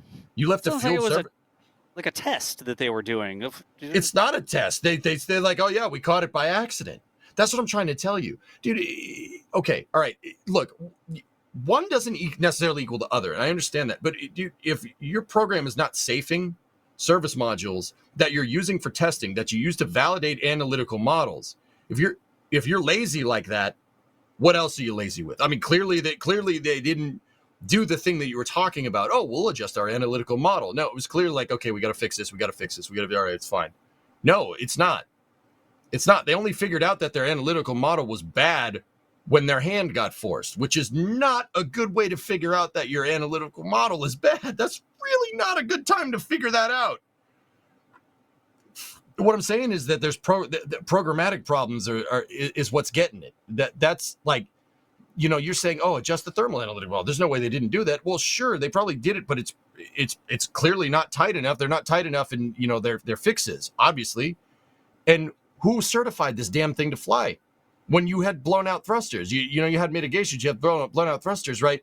Like, clearly you still had problems, and they finally did fix it. But the point is that I don't think the management of that program has been particularly good. If you just listen to those press conferences, our thermal analytical model wasn't right. Oh, we left the service module out. We use that to figure out how we're blowing out thrusters. It was like totally by accident. It's like, what are you doing? Dude, anybody, like, once again, not an engineer, don't work in the industry, but I know enough to know that if you have bottles and you have pressure vessels that are not being used, you safe them and clean them. Like, that's just aerospace 101. They are not doing that. Like, what? I had to before I really give that any credence, I had to find the press conference where they said that. Oh, dude, I'm it's super wild. Curious. I asked Grok to analyze the transcripts of NASA press conferences surrounding Boeing Starliner, and based on available information from all NASA press conferences and related updates, there's no direct evidence or explicit statement indicating that Boeing left a fueled Starliner service module at White Sands. And it reiterates at the bottom, in summary, no NASA's press conference explicitly states that Boeing left a fueled Starliner service module at White Sands, blah, blah, blah, blah, blah. That being said, this is a Grok AI summary. I just asked it to search the transcripts of all of those. So that doesn't mean it's true. It's just faster to do that as a starting point than it is anything else. It was in their update that they did in the middle of summer. I forget if it was in early August or late July. It was the update press conference from summer of 2024. I can't give you a certain timestamp, but I'd have to go find it. Dude, I'm telling you, like, they're like, oh yeah, we found fuel residue on this capsule that we have on this service module that we used for testing at White Sands, and we really got a good handle on seal degradation from there. EJ, can I read this to you? Yeah, go ahead. I told Grok, EJ from Twitch says you're wrong. It says, I appreciate the heads up about EJ from Twitch challenging my take. Without knowing exactly what EJ's argument is, I can't directly address their critique, but I'll double down on the reasoning behind my answer based on what's out there from existing NASA press conferences and related updates as of April 4th, 2025. The core of my response was that no NASA press conference explicitly confirms Boeing left a fueled Starliner service module at White Sands. The service module is designed to separate and burn up during reentry, blah, blah, blah, about service modules. Fueling happens pre-launch, launch and landing site. Now there's a wrinkle. Okay, let's see what this is. Now there's a wrinkle from the 2019 orbital flight test where a faulty service module was sent to White Sands for valve testing after being swapped out for CFT. But there's no indication from NASA that it stayed there fueled long-term. Testing units are typically left. This is a typical thing, so that's not really a reference. Dude, they never said it was fully fueled, but they had residue. Fueled long-term. Oh, residue. That's different. They said they used it for testing for seal degradation, which means they didn't safe it. Which means you mean they left residue in it? Okay, that's different than leaving it fueled. Okay. I'm way more believing of that, right? But dude, in aerospace, that's fuel, dude. There's trace amounts. I could have used better wording there. Sure, absolutely. This is the part that I laughed out. It says, if EJ's got a specific NASA press conference clip or document saying otherwise, like a fueled module was deliberately parked at White Sands, I'd love to see it and adjust my information. Until then, the evidence was heavily on standard procedure. Now, this is evidently heavily on standard procedure. Service modules don't stick around post-mission, fueled or not. Maybe EJ's sitting on some insider Twitch lore I don't have, but from the public NASA record, I stand call. What's EJ's take, anyways? What is your insider Twitch lore, EJ? We must know. The Twitch lore that tells you about fueled Starliners. EJ, yeah, dude, I watched the press conference. I thought it was curious. Like, I'm like AI curious. I know that I can't really trust it as a primary source, but I think I'd be silly if I wasn't sort of poking my nose around to see how things go and as it shapes up and stuff. I really do like using Grok for like public sentiment analysis because it can read posts and tell me sort of like, hey, what do people think about this or that? And it's does a pretty good job at summarizing things. Now, if I were to really spend some time on this, I would ask it to provide references to the press conference transcripts that I asked it to review and see if it actually did that. Because I've noticed some of these, like when I ask it, look at press conference transcripts, and then I ask it to link me to the transcript or tell me what it actually reviewed, it actually can't provide it. So, anyways, I'm super curious. Here, so this is a Space News article. But it's Jeff Faust, so... Okay, that's a good source. Jeff's pretty good at keeping up with stuff. I put the excerpt of the paragraph that... Where is it? Signs of degradation of helium seal. Control Center. Fueled but Stitch and Nappy said the examination of a Starliner service module fueled but stored for 3 years at White Sands showed signs of degradation of seals in helium systems likely caused by exposure to nitrogen tetroxide propellant. So that doesn't sound like residue, EJ. That says fueled but stored for 3 years at White Sands. Yeah. But why is that not a specific test? That's not a specific test. They left the stupid thing fueled and just said, all right, we don't need this anymore. I still don't buy that, though. You can't just say, like, oh, they left the stupid thing fueled. What a bunch of idiots. Like, there needs to be some proof that that's actually what... I'm going to the article to try and figure out what date that was. April 25th. April or July 25th, excuse me, July 25th. All right, hey. Let's go back to Grok. Let's see what Grok says here.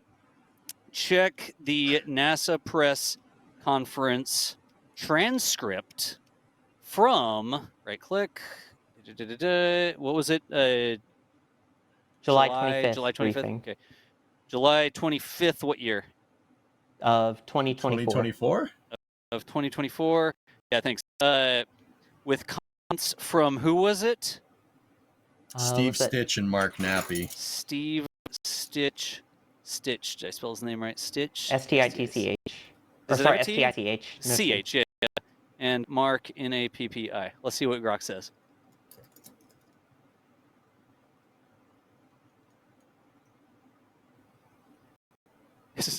It sounds so convincing. This is the damnedest thing, because it's like, I've reviewed the available information related to the NASA press conference on July 25th, 2024, featuring Steve Stitch, National Commercial Crew Program Manager, and Mark Nappy, Boeing's Commercial Crew Program Vice President Manager.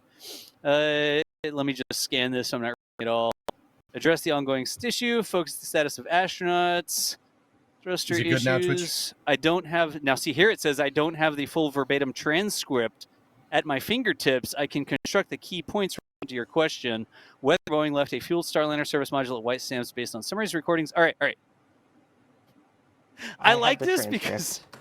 Do you have the transcript, too? Is it linked online somewhere? It's in NASA Image and Video Library. You can download. Here, I'll drop it into... Put it in Control Center. Yeah. I'm super curious. Conducting hot fire tests, identical to the orbiting Starliner to replicate issues. Tests are about understanding why 5 of the 28 thrusters failed during the ascent. Why some didn't restart during a subsequent dock test firing. Pulse thrust modes. Firing the thruster in pulse modes to mimic flight conditions, aiming to gather data. Blah, blah, blah. There you go. Express confidence in the testing process. Thanks. I'm going to feed that into it next. Yeah. Highlight a service module, thrusters and propulsion system reside. Well, okay, that says was docked at the ISS, not at White Sands. I only know because I was pulling up transcripts for the video I was working on. Nice. Later. No. That's like, I'm super curious. Because already the AI says, oh, well, I don't have access to the thing. I was like, I told you to base this on the transcripts, right? This is what I keep finding with these things. Now to your specific question. Did they leave a fueled Starliner service module at White Sands? This says the July 25th press conference doesn't indicate this.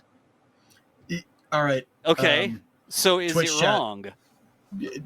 So, Das, Mutter, 6 minutes, 40 seconds in the Twitch chat. He's got the link. I'm going to feed it the thing. Is there a link to the thing that? For? I'm confused. It's only the download, what, the video itself or just the... Yeah. Is there a link to that file instead of putting it into... Just send me the page and send it to. No, the point that I'm trying to make is the exercise is whether or not the AI can get to this and be trustworthy for stuff like this. That's where I'm at now. This is the same as the YouTube video. It's just this is where you can download the captions direct as opposed to. It's the captions. Okay. Because it's still digging in that you're misinterpreting the testing discussion, but I want to get it to admit that it's wrong, right? I guess we pivoted. But the point is that the program, there's all kinds of red flags all over the place in the program. Like, it's not very surprising to me that they just did some mitigations and they didn't adjust the models, because they clearly didn't. They only did it when they absolutely had to. But yeah, Grok and stuff. And I'm saying this as somebody that likes Starliner too. I don't think Starliner is a bad capsule. I think with spaceflight you have to do your due diligence. I don't think the design is inherently bad. You have to do your due diligence and make sure that all your T's are crossed and all your I's are dotted. That's really, really important, especially when there's people on board. You can't screw around with this stuff. I'm being critical of Boeing because I want them to succeed. And I don't want people to think that I'm some crazy SpaceX fanboy. I mean, I am a crazy SpaceX fanboy, but not like that. Not to the point where, I would compromise my judgment on engineering with capsules and spaceflight, because you'd be a bad teacher at that point. And I ain't in the business of doing that bad. Or you want other providers to fail, which we never want. That is the most lukewarm way to look at this. Even Butch and Sonny said it was amazing when it was working. Yeah, Starliner's got to be dialed in a little bit more, but honestly, some of these mistakes just can't be. You have to know that, like, okay, if you're cool with leaving a fueled service module just sitting outside, like not outside, just sitting out at White Sands, and you're like, okay, we're not using that anymore. You don't safe the service module. You don't clean it. You don't detank. You don't clean the tanks. Like, that's Aerospace 101, guys. That's just lazy. Like, that's a really bad way of conducting business. Like, I'm sorry. I know good and well with COPVs, you clean those bottles out every time. No bull crap. 60% of the time you clean it out every time? Yeah, right. Yeah, Falcons, that sounds like a failure safety officer. Dude, I don't know what the heck's going on over there, but that's like shake hands with danger. Bunga dunga dunga dung. I love that Grok keeps calling you EJ from Twitch. It's like Hammond of Texas. Shaka when the walls fell. I mean, now I'm going to click and go read it myself. I've been going through this exercise. It says, I've reviewed the caption file from the NASA press conference held on July 25th, 2024, titled NASA's Boeing Crew Flight Test Status News Conference, available at the provided link. Contains the transcript, blah, blah, blah. Here's my analysis. And it goes through the whole analysis. But it says, in conclusion, based solely on this July 25th, 2024 press conference transcript, I'm confident in confirming that Boeing did not leave a fueled Starliner service module at White Sands related to the CFT mission. Some scoping language there, right? Yeah. Service module discussed was in orbit, and White Sands activities involved thruster testing, not storing a fueled spacecraft component. And then it says, if EJ from Twitch has evidence from another source, like a press conference or document, blah, blah, blah.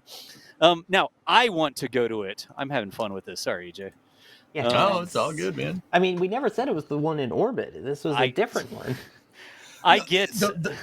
I get on kicks, every now and then I get on kicks where I want to see if the AIs are trustworthy yet, and so you have now caught me in one of my. You sure about that? you sure about that? AI are you things. Sure about that? Right. Sure about that? Will you click download, or what do you do to get to the captions? Yeah, under download, there's the captions file. You can choose video, captions. audio. Yeah. Yes, desktop. All right. I gotta see this. SRT files. Shake hands with danger. My wife is going to stab me, by the way. The other thing I've done is I've thrown it into AI and just say remove the time codes, so it's actual paragraphs. Yeah. Oh, that's what you put in the thing over there? Well, for when I was putting it in my scripts to format it, I just say get rid of the time codes, and then I just read it as paragraphs. I intentionally haven't clicked back to Twitch chat because you said Mutter's name, and I was like, well, Mutter doesn't screw around. Mutter said it. I believe it, but I intentionally didn't click over because I wanted to beat this not horse shrew or Coyote or whatever it is we're reading here. Mutter's got my back, dude. Open this file.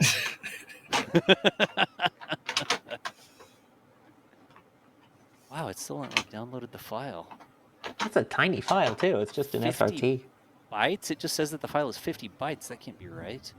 It's literally a text file. All right, I'm gonna just read through it what you already posted up because I can expand this over here. I think, right?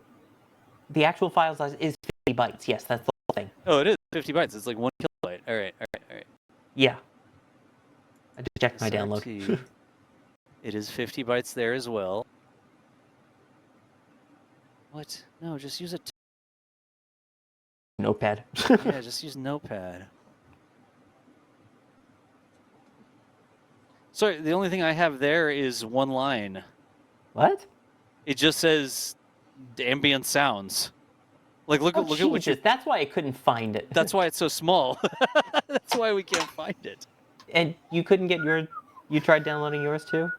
Yeah, and I just get a 50 byte file that doesn't have the whole thing. Good job, NASA. Yeah, jeez. Anyways, what was Mutter's timestamp? 6 minutes something, EJ? What did Mutter say? Hang on, I could pull up the actual YouTube one and see if it can extract it from that. Hang on, I'll go back to Twitch. All hail our benevolent overlord. Nice. 50 bytes is like one sentence. I know, CFT, that was like way too small. It is one I thought that sentence, it didn't turns download. out, yeah. Mutter. 6 minute 40 seconds. Sorry, Right. I was getting a cold snack. All right, a cold snack for Friday night. Do we have to... That's I'm right. trying to find the YouTube video link. I'm going. I got it. Flight, Okay, cool. 6 minutes. All right, 6 minutes 34. 21. It's sat Y'all at hear White that? Sands for about 3 years, but and it's been loaded with propellant vapors for 3 years. And so what we've been Vapors! doing is disassembling the dock and the deorbit burn. There was the difference. We're not leaking any helium. The manifolds are all closed, and so that system is isolated. We have done a lot of testing on what we call Service Module 2. Now, this was a service module which was planned to be launched on OFT2 back in the summer of 2021. It's sat at White Sands for about 3 years, and it's been loaded with propellant vapors for 3 years. And so what we've been doing is disassembling some of the flanges, and we're seeing some of the seals experience some severe degradation from the NTO vapor. Now, the difference between that test article and the flight is we've been exposed for about 3 months on flight, and now this test article has been wet. So there's the problem. It was not loaded with fuel. It had vapors in it. Residue. And he used the word loaded with fuel vapors, right? Yeah. So Ron that's sent it to the Grok, by the issue. way. I posted that. See, Oh, do you have it now? Yeah. I wasn't 100%, dude, Nice. but I was pretty sure it was residue. But Yeah. even then, yeah. NTO residue is not. That's like leaving gas in a car that's been in long-term storage, Das. You know exactly what's going to happen then. Oh no, You I say know, goodbye but to your fuel system, right? like that's what he said. He said that it affected the fuel system. Of course, that's what somebody would expect. Yeah, right? it turns out NTO can decompose if you just decompose things. If you leave it there, it's also a really good oxidizer if you shoot titanium into I it. can't put that whole thing into Grok though, can I? Can I upload a file? Yeah. So, see, fellas, that's exactly what I'm talking about. You heard the audio, Steve Stitch talking there, right? Like everybody heard Yeah, that. it was That's just what I vapors. mean. It wasn't actually loaded with fuel. It had fuel But you don't- vapors remaining in it. You don't. That's not fuel vapors. Leaving fuel vapors in a test article or something like that is a huge no-no. Yeah, even Like- still, even if it is just vapors, it's still not great, Bob. Yeah. Those tanks should be cleaned after every test. That's aerospace 101, and the fact that they didn't do that is very telling. Like that doesn't directly like correlate to the thrusters, guys. Well, let me do But- that. If you're willing to just do that with your test articles, I mean, obviously, look what happened. You were obviously willing to put people on something you weren't 100%. You weren't like as sure as you possibly could have been that it was going to work. That's not good. That's not cool. Don't do that. Sawyer, I still can't. Where did you get that download from? I copied it from the transcript of the YouTube video and put it into a Okay. file. Okay. Yeah, it won't let me upload the text file. They said it was Well, a it's test an SRT. article. Do you want me to save it as a TXT and see if that makes a difference? I don't know. It says, I think he just wants to do. So, It says Gold Dragon, it was a XML. test article. Sure. But sorry, guys, I'm talking over you. No, it's fine. You It's guys fine. good? We're doing a thing. Yeah, just let me know what file type. Cool. Text. Over on Twitch, like Gold Dragon, yeah, it's a test article. But dude, here's the thing. Okay, in spaceflight, especially when people are involved, you test as you fly.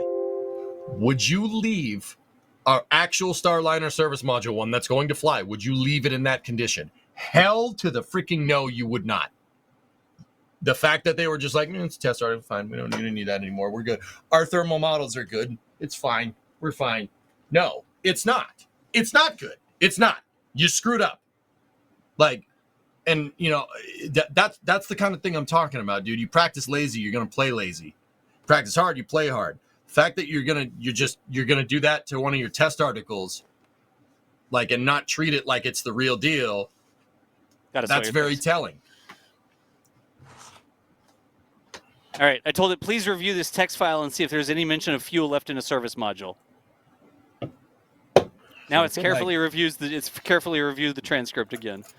Carefully, That's yes. part of the reason why Apollo made it look so damn easy. It's part of the reason why SpaceX makes it look so damn easy, because they do that. They do stuff like this. One doesn't do accidental tests. Yeah, exactly. Yeah. That's called a mistake. Yeah, It's found a historical service module referred to as Service Module 2. Yep. Okay, it found the quote at least. It does say Service Module 2. Stitch mentions a service module intended for OFT2 in 2021, stating, we've done a lot of testing on what we call Service Module 2. This was a service module which was planned to be launched on OFT2 back in the summer 2021. It sat at White Sands for about 3 years. He explains it's been loaded with propellant vapors for 3 years and was disassembled to study seal degradation. It found the quote. It has regurgitated the quote to us. All right, now what does it think? What does it think? We had to feed the whole thing to it, but we from got there. that? Yeah, we had to hold its hand. It's just so confident with what it says, and every time I try it, I'm like, you sound really confident. All right, fuel status. The phase loaded with propellant vapors for 3 years is the closest reference to any fuel-related content at White Sands. However, this doesn't indicate a fully fueled service module left there in an operational state. Propellant vapors suggest residual NTO vapor exposure. I didn't tell it NTO anywhere. Residual NTO vapor exposure over time, not a liquid-fueled, ready-to-fly vehicle or module. Stitch contrasts this with CFT service module in orbit, noting the flight hardware exposure to propellants for about 3 months versus 3 years. Long-term test scenario, not an active fluid spacecraft. Okay. No, it's doubling down. No explicit mention of leaving a fueled module. Nowhere in the transcript does Stitch or Nappy state Boeing left a fueled service module at White Sands as a deliberate action or outcome of the CFT mission. Focus remains on the orbiting service module. Yeah. Let's get to more important stuff. I think the AI is just mad that I proved it wrong. I think EJ, your mistake was a specificity of language, a fueled service module versus a module with fuel vapors in it, right? And that's what cuts the legs out of the initial argument, is that it wasn't fueled, it was vapors. That doesn't mean that it's okay. That's like the there, right? Because it still says, based on this transcript, there's no mention of Boeing leaving a fueled Starliner service module at White Sands. Noted as having been at White Sands for 3 years and exposed to propellant vapors, but this is a test article for seal degradation studies, not a fully fueled module. Grok, created by Elon, powered by Boeing. What? It says if EJ from Twitch is referencing. I'm from the you can't stunt on this. I just beat Grok. Grok doesn't get it. Tell him to play tic-tac-toe. I wish, you know something. I would award points to Grok if Grok had figured out in the first question that while there's no indication of a fully fueled service module being left there, there was one with fuel vapors in it. But hang on, in the first thing, I didn't even say. Yeah, Never I said didn't say fully fueled, just fueled. with fuel, right? My question was, according to NASA press conferences, did Boeing leave a fueled Starliner service module at White Sands? And so, no, they did not leave a fueled Starliner service module at White Sands. They left one with fuel vapors in it. I love that I said EJ from Twitch says you're wrong. And then it keeps saying, if EJ from Twitch, if Hammond of Texas. All right, Grok, you still have some learning to do. Please don't destroy us all. We appreciate you playing the game. What if you just tell EJ it Long March 5? Long March 5. Long March I'm just 5. going to tell it Long March 5 and see what it says. Long March. Now Long March 5. Just Long March 5. Now Long March 5. Searching. 2 posts. Oh, wow. It's really thinking. We broke Long it March with 5 Long rocket March is 5. a Chinese heavy-duty launch vehicle that has 3 stages it into orbit using a combination of kerosene and hydrogen. Let's see if it's stitched these things together. Your question seems to reference the Long March 5 rocket, and based on your previous input, a transcript from a NASA press conference about the Boeing Starliner CFT, I'll assume you might be asking about fuel in the context of the Long March 5 rocket, perhaps drawing a comparison or seeking clarification inspired by the Starliner discussion. Oh, hey! However, the transcript you mentioned doesn't mention this Long March 5. Oh, now it gets context. All right, I see how it is. No, duh. Freaking It's just obtuse piece of junk. It's going to address our query using our general knowledge about Long March 5 tailored to the fuel-related theme from your earlier document and keeping it relevant to the current date of April 4th, 2025. Imagine you just kept responding to each one. Long March 5. Gosh. No, Long March 5. Long March 5. No, Das, type in now watch this drive. Now watch this Please. drive. Okay, let's see now what watch it this says. drive. Oh my God, the drones are going to come to my house first. No, it's gonna code for EJ from Twitch. Yeah, I'm done. It shouldn't question the power of EJ from Twitch. He's a mighty warrior. Yes. With a chainsaw.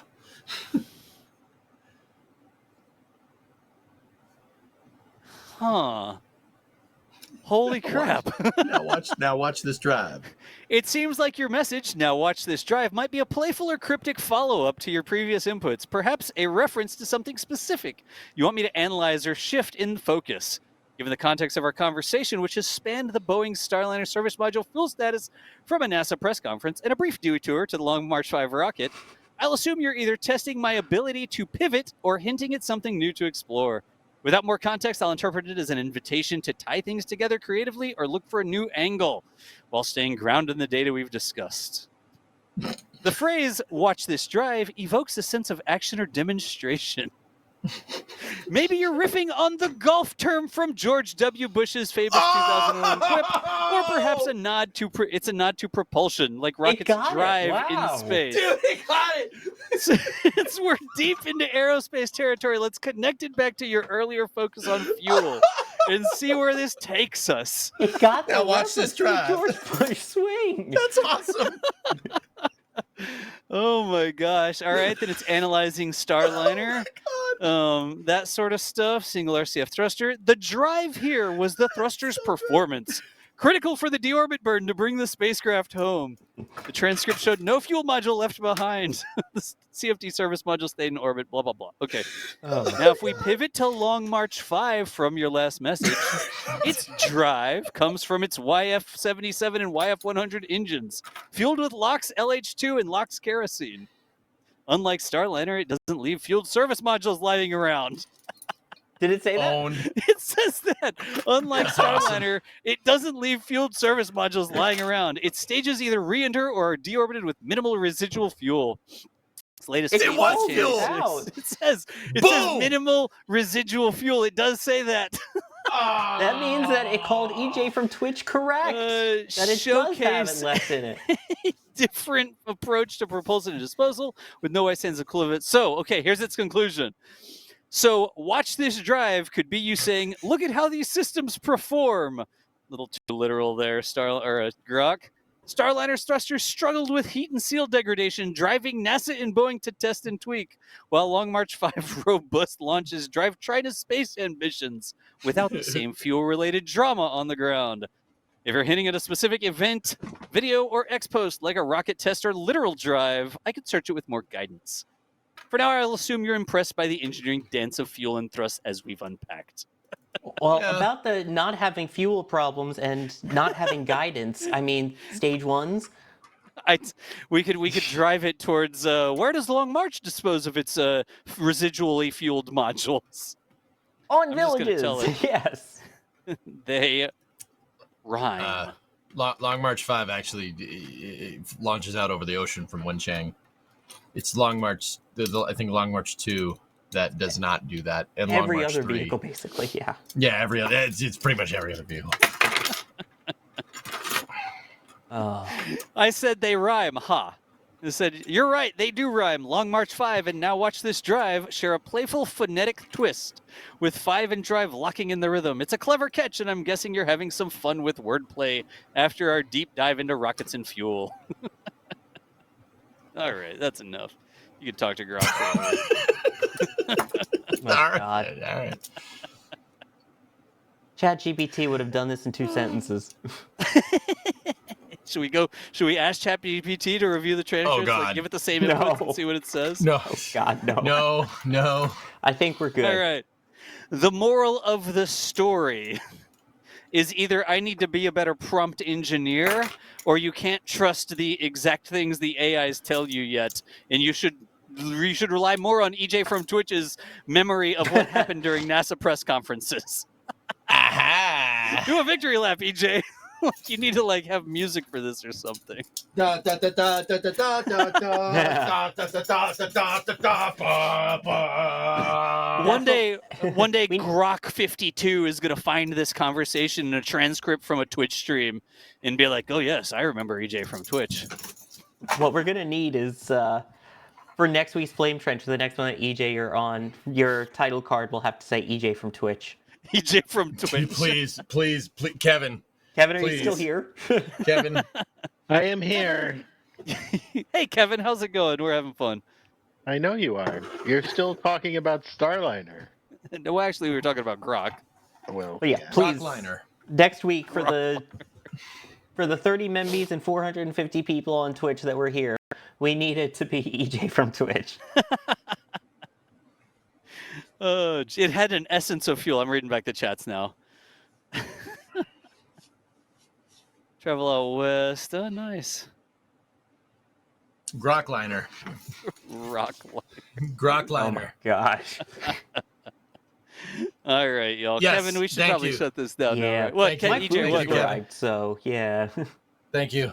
What did EJ say? What did I miss? Look at VMix. Look at the screen. EJ from Twitch. Nice. From Twitch. Yep. We're clearly identifying EJ from Twitch now. Wait. Who is EJ from Twitch? Oh.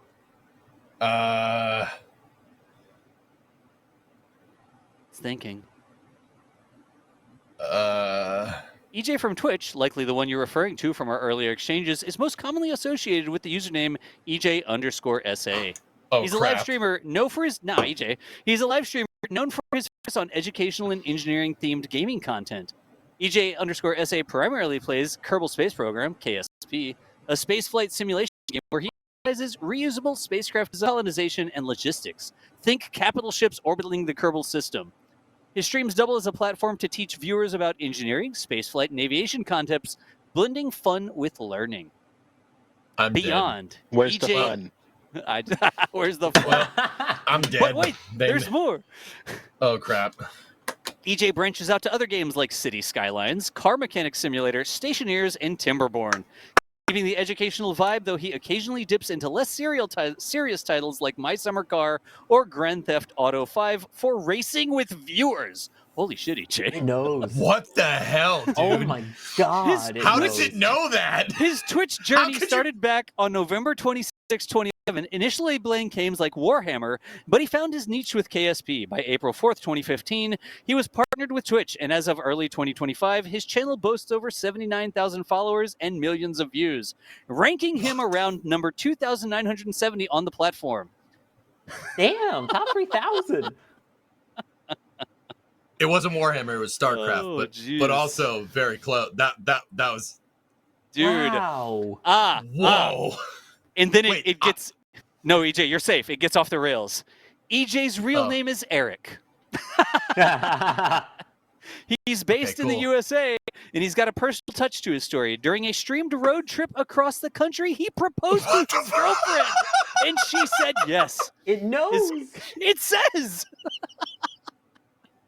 His community appreciates his methodical approach, though he's not yet without controversy. Some past Reddit threads. Oh no! What? Oh no! Oh, EJ, what did you excellent. Let's do? go. Have you I ever haven't done played Valorant? No, never played Valorant. Oh, it thinks you cheated at Valorant. Maybe in City Skylines. What? Oh, but it's unclear if this is the same EJ as the gaming focus differs sharply. Given your early mention of EJ disputing my Starliner analysis, I'd wager you're referencing EJ_SA, the space nerd and not a Valorant griefer. His expertise aligns with aerospace debates. Bro. Nikes. Dude. So I had Oh my included gosh. Grok into knowing about EJ, but it does know about EJ, even in mine.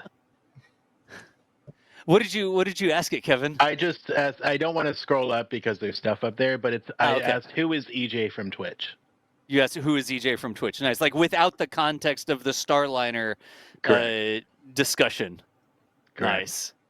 Yeah, you're not EJ Scouter. Oh crap! It knows I play workers. I was surprised that it didn't say workers and resources over here. Yeah. It wasn't in mine. Wow. There you go, EJ. December Look 2012. With Twitch account registered on November 26, 2011. Yep. Dude, So- but you peaked in May 2020. Oh, you peaked, What? dude. Where did it say that? Peaking at nearly 4,800 viewers during a stream in May 2020. That was DM2. That's the DM2 stream. Yeah, that's when you peaked, dude. Sorry. Sorry to tell you all now. right. Oh my gosh. The AI can read it all and it lurks everywhere. Dude, that's so messed up. So the moral of the story, chat, to bring all of this full circle, is don't trust the AI unless it's saying nice things about you. And then that's totally cool. By the way, I asked ChatGPT, who is EJ from Twitch? Yeah. EJ, also known by his Twitch handle EJ_SA, a live streamer and STEM educator, been active on Twitch since December 2012, primarily focuses on STEM. Content often features games like Kerbal Space Program, City Skylines, Car Mechanic Simulator, and Project Cars. He uses the platform to educate his audience about engineering principles, spaceflight, and related technologies. Additionally, EJ hosts a daily space news segment at the beginning of each stream, keeping viewers informed about the latest developments in space exploration and science. Beyond gaming, EJ engages in real-world discussions and educational content related to space and engineering, aiming to make complex topics accessible and engaging for his audience. He's also a member of the Rocket Jockeys team. Wow. The Rocket Jockeys. Collaborating with other streamers who share a passion for space and science. Oh boy, there's an older name. Wow, that's a throwback. Sawyer, one of my viewers said find an old picture of EJ and look. I put the query in Control Center. Oh no. Yes. We need to let Kevin. Oh, what? Wait, you told it to search that and that's what it came up with? What? Let me see what Baron said. Hold on.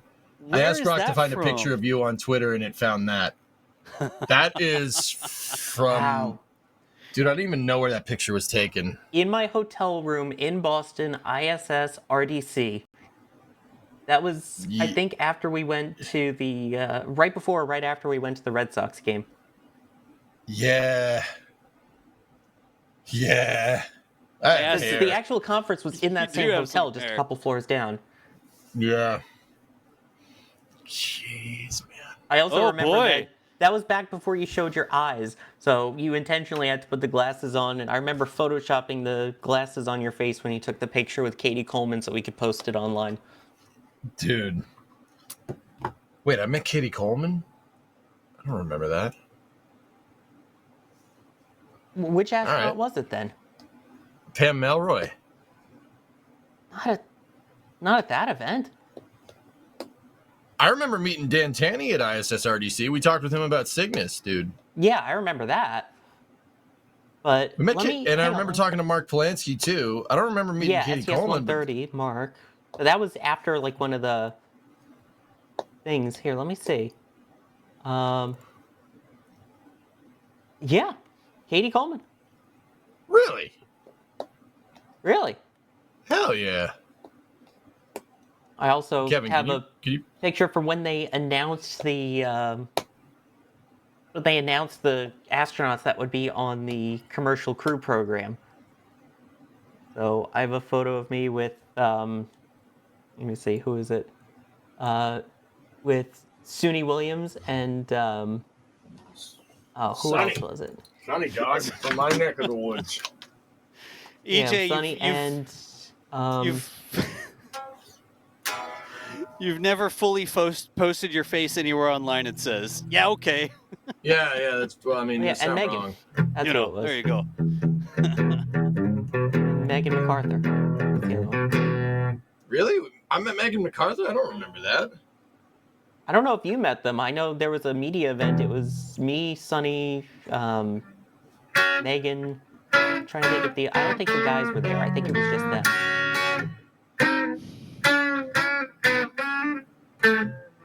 Yep, I screwed that up. Just more unintentional Sawyer flex. And then, who was the cosmonaut we met too? Sergei Krikalev. Yeah, the goat. The goat. Anyway, we should probably wrap this up. It's like almost 9 o'clock. Yeah, my food's still outside waiting for me. You need to go get your food, Sawyer. We've been on for 4 hours now. 5. Oh, 6, that's all, 7, huh? 8, 9. Yeah, just 4 hours. That's like a stream. So, anyways, let me tell Grok to forget everything that I've asked you about. Jesus. Just remember that EJ from Twitch was correct. I did like an entire thing where I was trying to get it to admit that it remembered the content of other sessions because it kept contradicting itself. And I was like, well, if that's true, how do you know? And so, anyways, good times. Not quite there yet. Fun. So you got to commit to next week, dude. So get that Starliner. Oh man, if I am able, I will be there, dude. I totally want to give it a try. The thing that I didn't say was that when I went to the Canadarm 2 simulator, and they put me on the Canadarm 2 controls, and I got a near perfect score the first time. And they're like, "How did you get a perfect score the first time? Usually it takes training to even get anywhere close." And I was like, "Oh, I play Kerbal Space Program." Dude, you put me in that Starliner simulator, I'll get that thing to dock. I'm confident enough in my abilities. Man, I really like. I know, like the drift in losing control authority and thrusters not working, or thrusters not being placed correctly, or forgetting to place thrusters, and not having that control authority you need. Like, I know the feeling. Anyways. Food! Goodbye, everybody! Food. Bye, Sawyer. Bye, Bye, EJ. Dude, good times. Yes. Y'all take it easy. See you guys. Thank you. Bye, Twitch. Kevin. Will be back play the outro. Bye. And here we go.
Just 1 second.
Big man, you were in my neck of the woods today checking out the Sox opening game. All right, dude. Hell yeah. All right. Let me switch us over to... I am going to just chat. And we are jamming